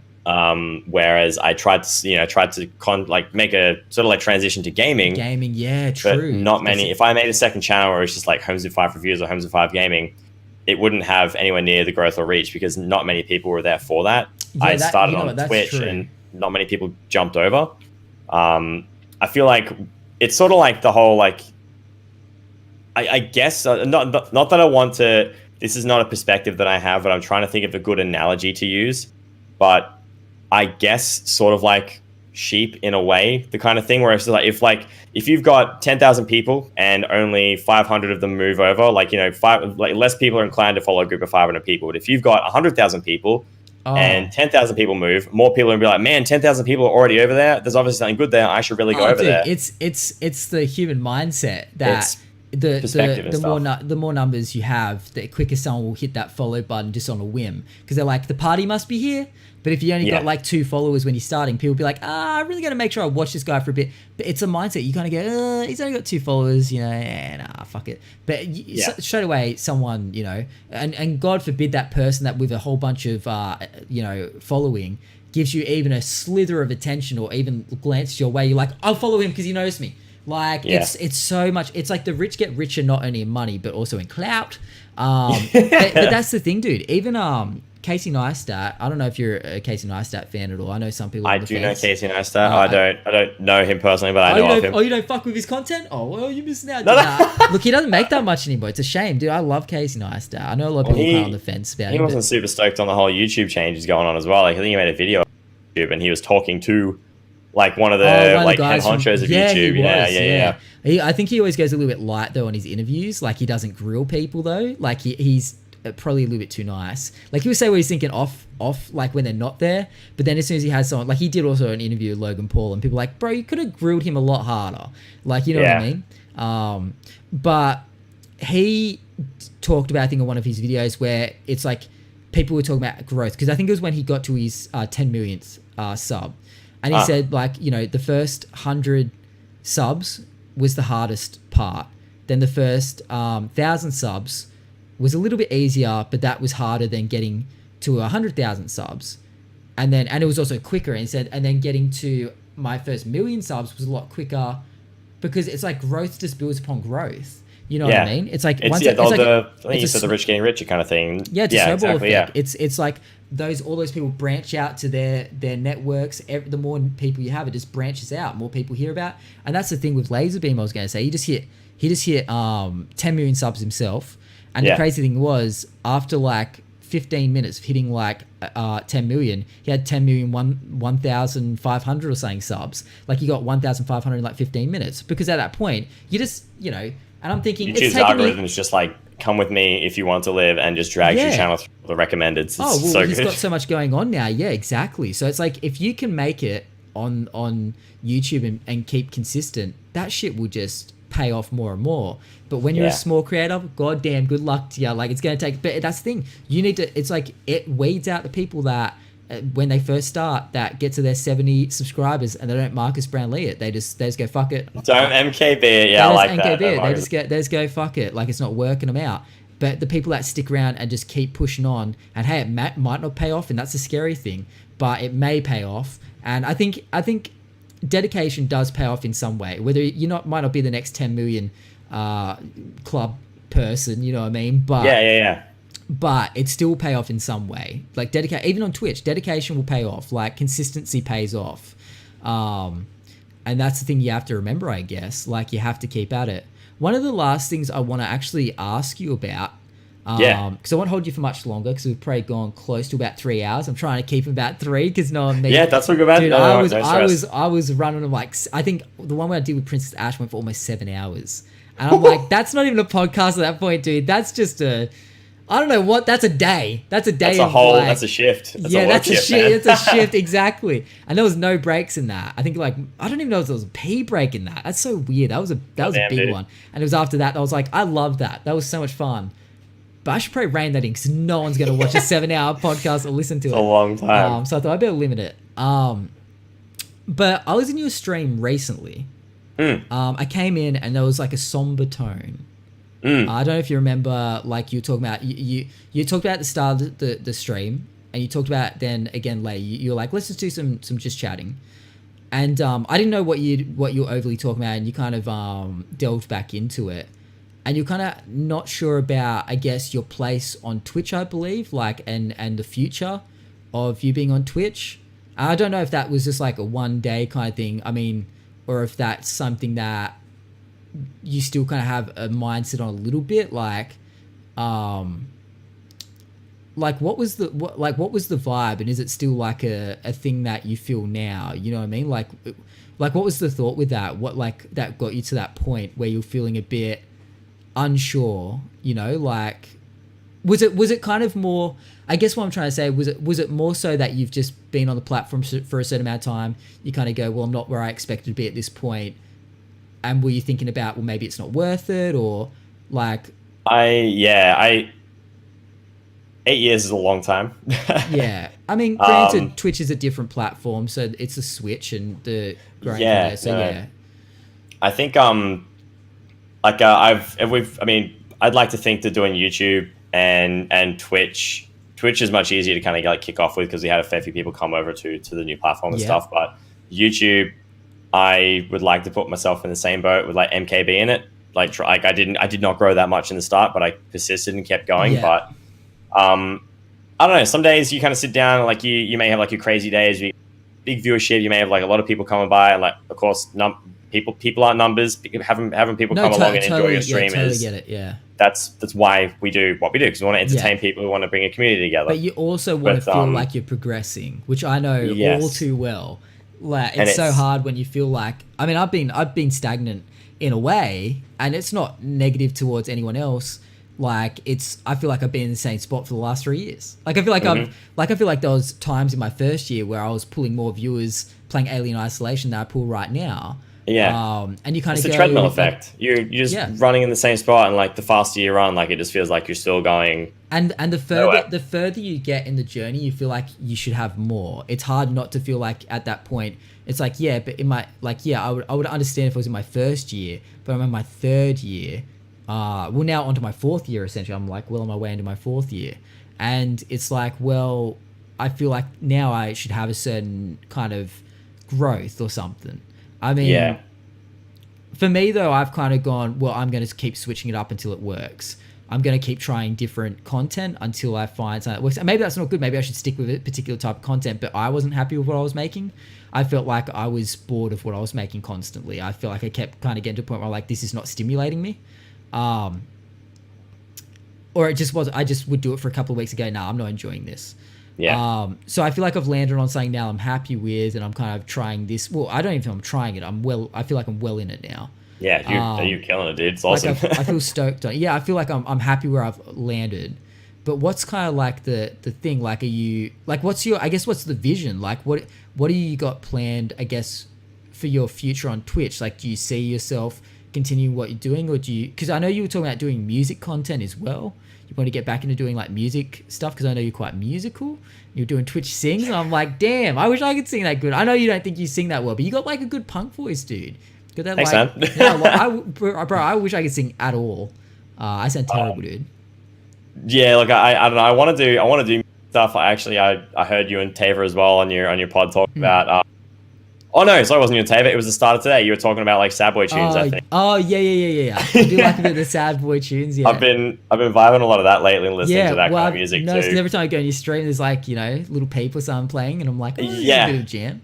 I've been wanting to, like, 'cause I mean, I've been in a band in the past as well, and like I wanted to try and step into, not necessarily publishing it, but like making music at some point. Yeah. But I wanted to step into a little bit of that. Yeah. But do you mean, I don't know, like, do you mean like beat making and stuff, like that kind of genre, like in a way?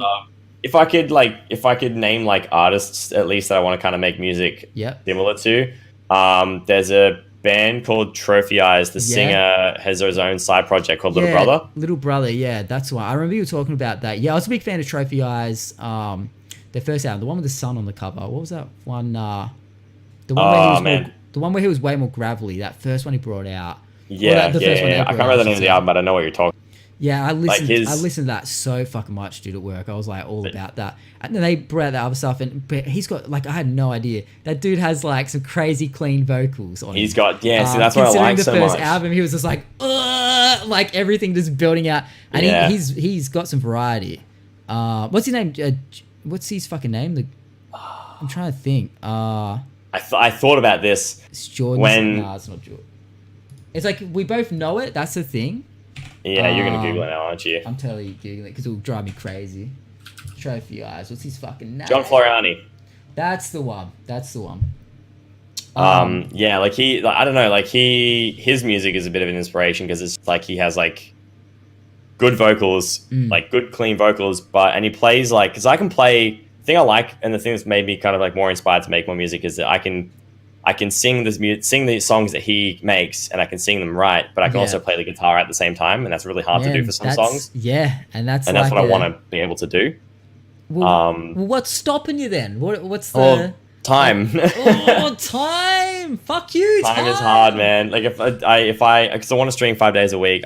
Shit.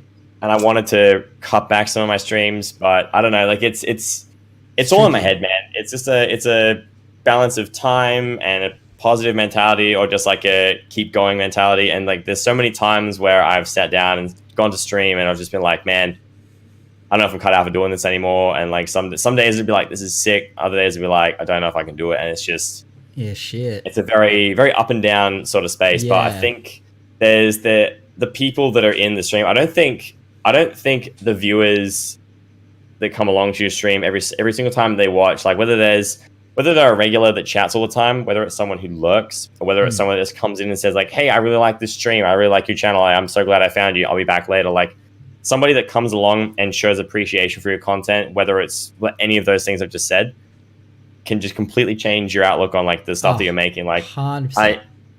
It's easy to say like don't get caught up in the numbers, but I don't know. It's almost impossible. Almost impossible, man. Like making content and putting in like, people pour a lot of time and energy into making content. And if there's one person there, you're at least entertaining and making somebody happy, and hopefully they're having fun. But let's be real, like, because I say that all the time. I say even having one person here, it means a lot, that one person. But in a little way, fuck that a little bit, because you are there to entertain. No one comes on Twitch or makes YouTube videos. And look, I do respect that one person, but I come on and I put my content out there not for no one to watch. I put it out there so that people hopefully perceive it well. And as much as we have like a couple of people that might watch, and it does mean a fuck ton, you're always going to want people to enjoy what you're putting out there. You always want people to appreciate it. And it does hurt a little bit when you feel like it's unappreciated. Like I've been there so many times. It's so many like times where I've like I had a time very early on. I'm not like this anymore, but like my first year of streaming, and I'd done it right. Like I'd been doing it right for a while there. And then I had a day where I got home from work. I was tired as fuck, and I still just came on stream. I had a new game to play. I was all excited. I set it all up, and thank you for the bits. I appreciate it, man. And I started the game up. And I got into it. I was like, oh, everyone's going to turn up. I'm excited. And this was like, like I said, I had a little bit of viewership for a while there. And no one turned up. And except for one guy. One person was in my stream and they were chatting and stuff. But I got fucking down on myself, dude. I fucking like... Bro, I fucking teared up like a bitch. This is my first year. And I'd come off like having a lot of people show me love to having like just no one interested. Granted, I was playing a random as fuck game, so what I was expecting. But it's like we expect that our stuff deserves. I mean, it's us making it. We are us. We look at our hands and go, I am me. As a people, we expect that we are worthy of it, and we are. Everyone is worthy of viewership. But it's just that I don't know. We have to ride that wave. It's like this. You know what I mean? Like I struggle with it. It's like some people have like a straight up, but most people it's that wave. You have that up and down, and it is. It's like it's so hard not to get caught up in it, and be a bit like, you know what I mean? Do you look at stats? Like you a stat boy? Like I've only just started looking at my stats. I didn't look at them for like the last year and a half, and that's I'm back thing, to like, kind of thinking I want to assess after a podcast how it kind of went. I try not to look at stats while I'm streaming. Like I'll tuck away that viewership number while I'm. I never look at that. That freaks me the fuck out. Looking at it live. Like I mean, every now and then I do peek it, but I don't want to have it like up in front of my face all the time. Like I may like I'll toggle it on or off and be like, "How are we doing?" But you brave soul, dude. You're a brave man. I couldn't do it. I fucking it scares the shit out of me looking at it live. See, it's tricky because sometimes when you peek it, and you see, like, you know, you got like a few people active in chat. Like other times you're peeking, you're like, man, like that's doing quite well. Yeah. But I know particularly Destiny 2 lately. Like I've been streaming it, and we've had like, you know, I feel like it's been. This is the thing. I don't get it. 2 weeks ago, in my headspace, I was just like, "Fuck this! I can't win. I don't know what's going on. I feel like I'm doing the same thing I did 3 weeks ago, a month ago, 2 months ago, and before there was heaps of people watching. Now there's no one. Like, what have I done? And nothing's changed. And then I get, you know, it brings you down emotionally and mentally. I've changed nothing from the week that you saw me being like a little bit somber, and now like lately, now there's like 20, 30 people popping in. But that's like not that you weren't killing it the day I even came in. I feel like there was a lot of people showing support and whatnot. But I got where your headspace was, because I'm like, I've been here plenty of times. Like, yeah, I think for any content creator that's growing, like if people say that they've never been in a headspace where they've doubted continuing, or like robot. You're either a robot or you're lying. Yeah, exactly. It's like, because no one puts content out to not have it be watched or not have anyone respond to it. So dude, I totally feel that. So are you feeling better about it now? Is it like at the moment you're feeling pretty hyped on where it's at and whatnot? Like what's kind of the end goal? Or not that there's an end goal, but what's kind of like the plan for it? Do you kind of, or what would you like it to become? Like, is there like a kind of point that you kind of hope to get to one day? Like, I know for me, I'd love to have a podcast that's like, you know, pulling in shit tons of views per day. Obviously like the standard growth thing, you know what I mean? And it's got like, you know, sponsorships to keep it going, all that sort of stuff, all the good stuff, you know. I could have almost any guest I want, stuff like that. It's like, what's kind of like the goal for you? Are you wanting to hit partner? Are you wanting to be a streamer with like 1,000 views? Like, or is it like more of a humble goal? Like, not that that's not humble, but you know what I mean? I'm sort of mentally sort of battling the idea of whether to, and this is, it literally is the difference between like treating it as like a job or a hobby. But I'm trying to figure out whether I'm mentally prepared to try and treat Twitch as a business or not. Yeah. Because if you're looking at making, if you want to make Twitch your job, if you want to play games and like where I'm going to talk about something in a moment that people say like, if you're doing Twitch for this, then you're not really doing it for the right reason, kind of thing. Oh no, fuck that. But start out Twitch. Everyone starts out. If you start out Twitch to make money or try out YouTube to make money, you're doing the wrong thing. You'll give up quickly. You will hate that, and you'll hate it and you'll Fortnite stop. community, Fortnite. Yeah. Just single donate button in the panels, nothing else. Yeah. If you're doing stuff like that, like you're in the wrong space. But I feel like right now I'm at the point where I'm trying to decide whether I'm mentally prepared for the journey of turning this into something I consider a business. Yeah. And looking at time spent, finances, growth, opportunities, ways to manage this like something that I want to grow into a community and a career. Yeah. Or whether I just want this to be like, you know, a hobby and something that I treat casually and try not to put too much emotional effort into and like just mental effort, because I guess it's really risky. Like my job that I do right now, it's all right. I work at Apple. I get to repair computers. It's pretty cruisy. I thought you weren't allowed to say if you work at Apple. Isn't that like one of their rules? We can share. We're allowed to. Really? I am. My job title officially on paper is a genius. So that's the most wanky thing I ever get to say. I didn't know that about you. Yeah, so I get to do that. Wait, was that a thing? Not trying to tangent. Just was that a thing? Event once because I used to listen to a podcast. Maybe it was an American thing, but there was the Nerdist podcast. I don't know if you ever heard the Nerdist podcast. No. It was quite popular back in the day.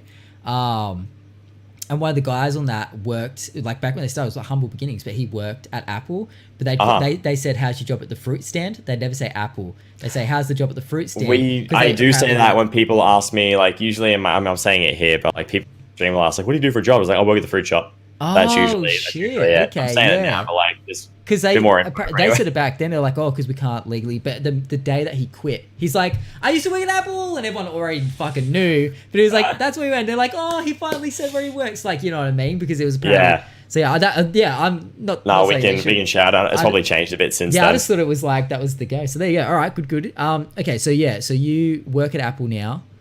It's just figuring out whether I want to like working full time and then deciding to like commit the rest of my free time to growing a business and like growing a brand. I guess is probably a better way to put it right now, because it's not a business. I'm not. I feel like I could consider this like a proper business when I'm making enough money to make it a self-sustaining and growing thing where I can live off of the income from it. Yeah. But yeah, it's just right now I'm just trying to decide whether I want to do that. So that's where I'm kind of at the moment. I don't know whether I'm ready to do something like that. It's almost like you kind of have to do that for a while so that you can. I mean, because my fucking, like, I do this full time. I don't work any other job. And you don't, do you work at all? No? No. Dude, no way. All right. Fucking A. Dude, it's a fucking risk, man. Like, it's a dumb idea. But hey, like, sometimes you have to take some fucking crazy risks to survive. I've survived so far for over a year. Somehow.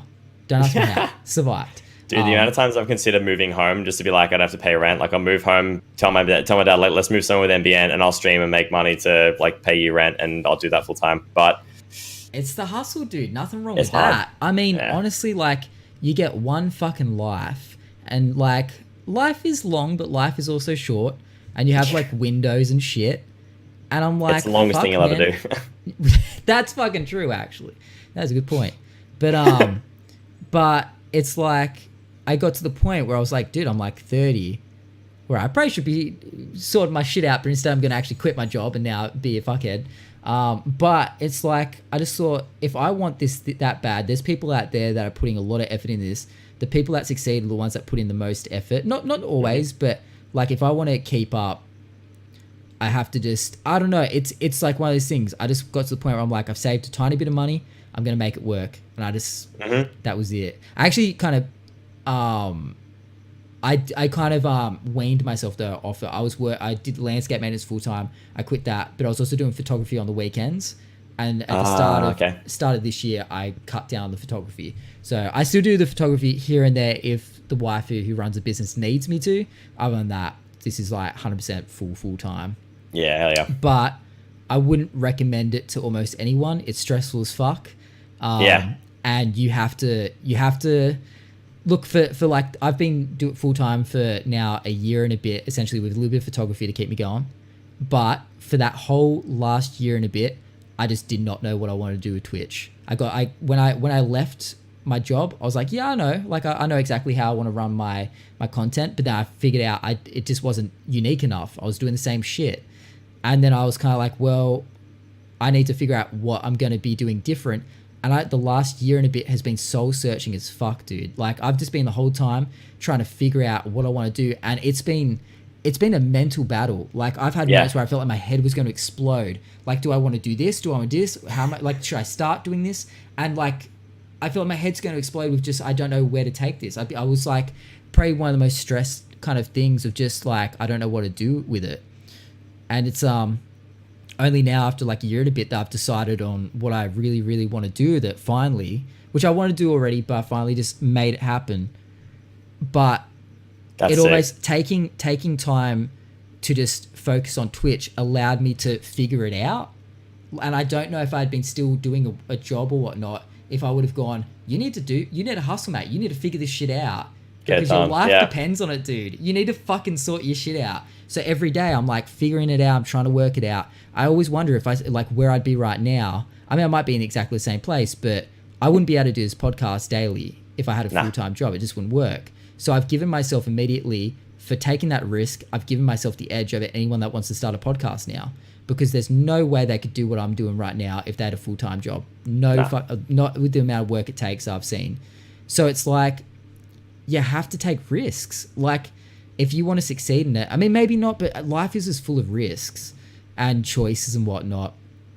I'm not saying you need to quit Apple and fucking, but when it sucks up the time, it's like, but it's like, I get what you're saying. Like, I think about when I was working full time, and it's tricky.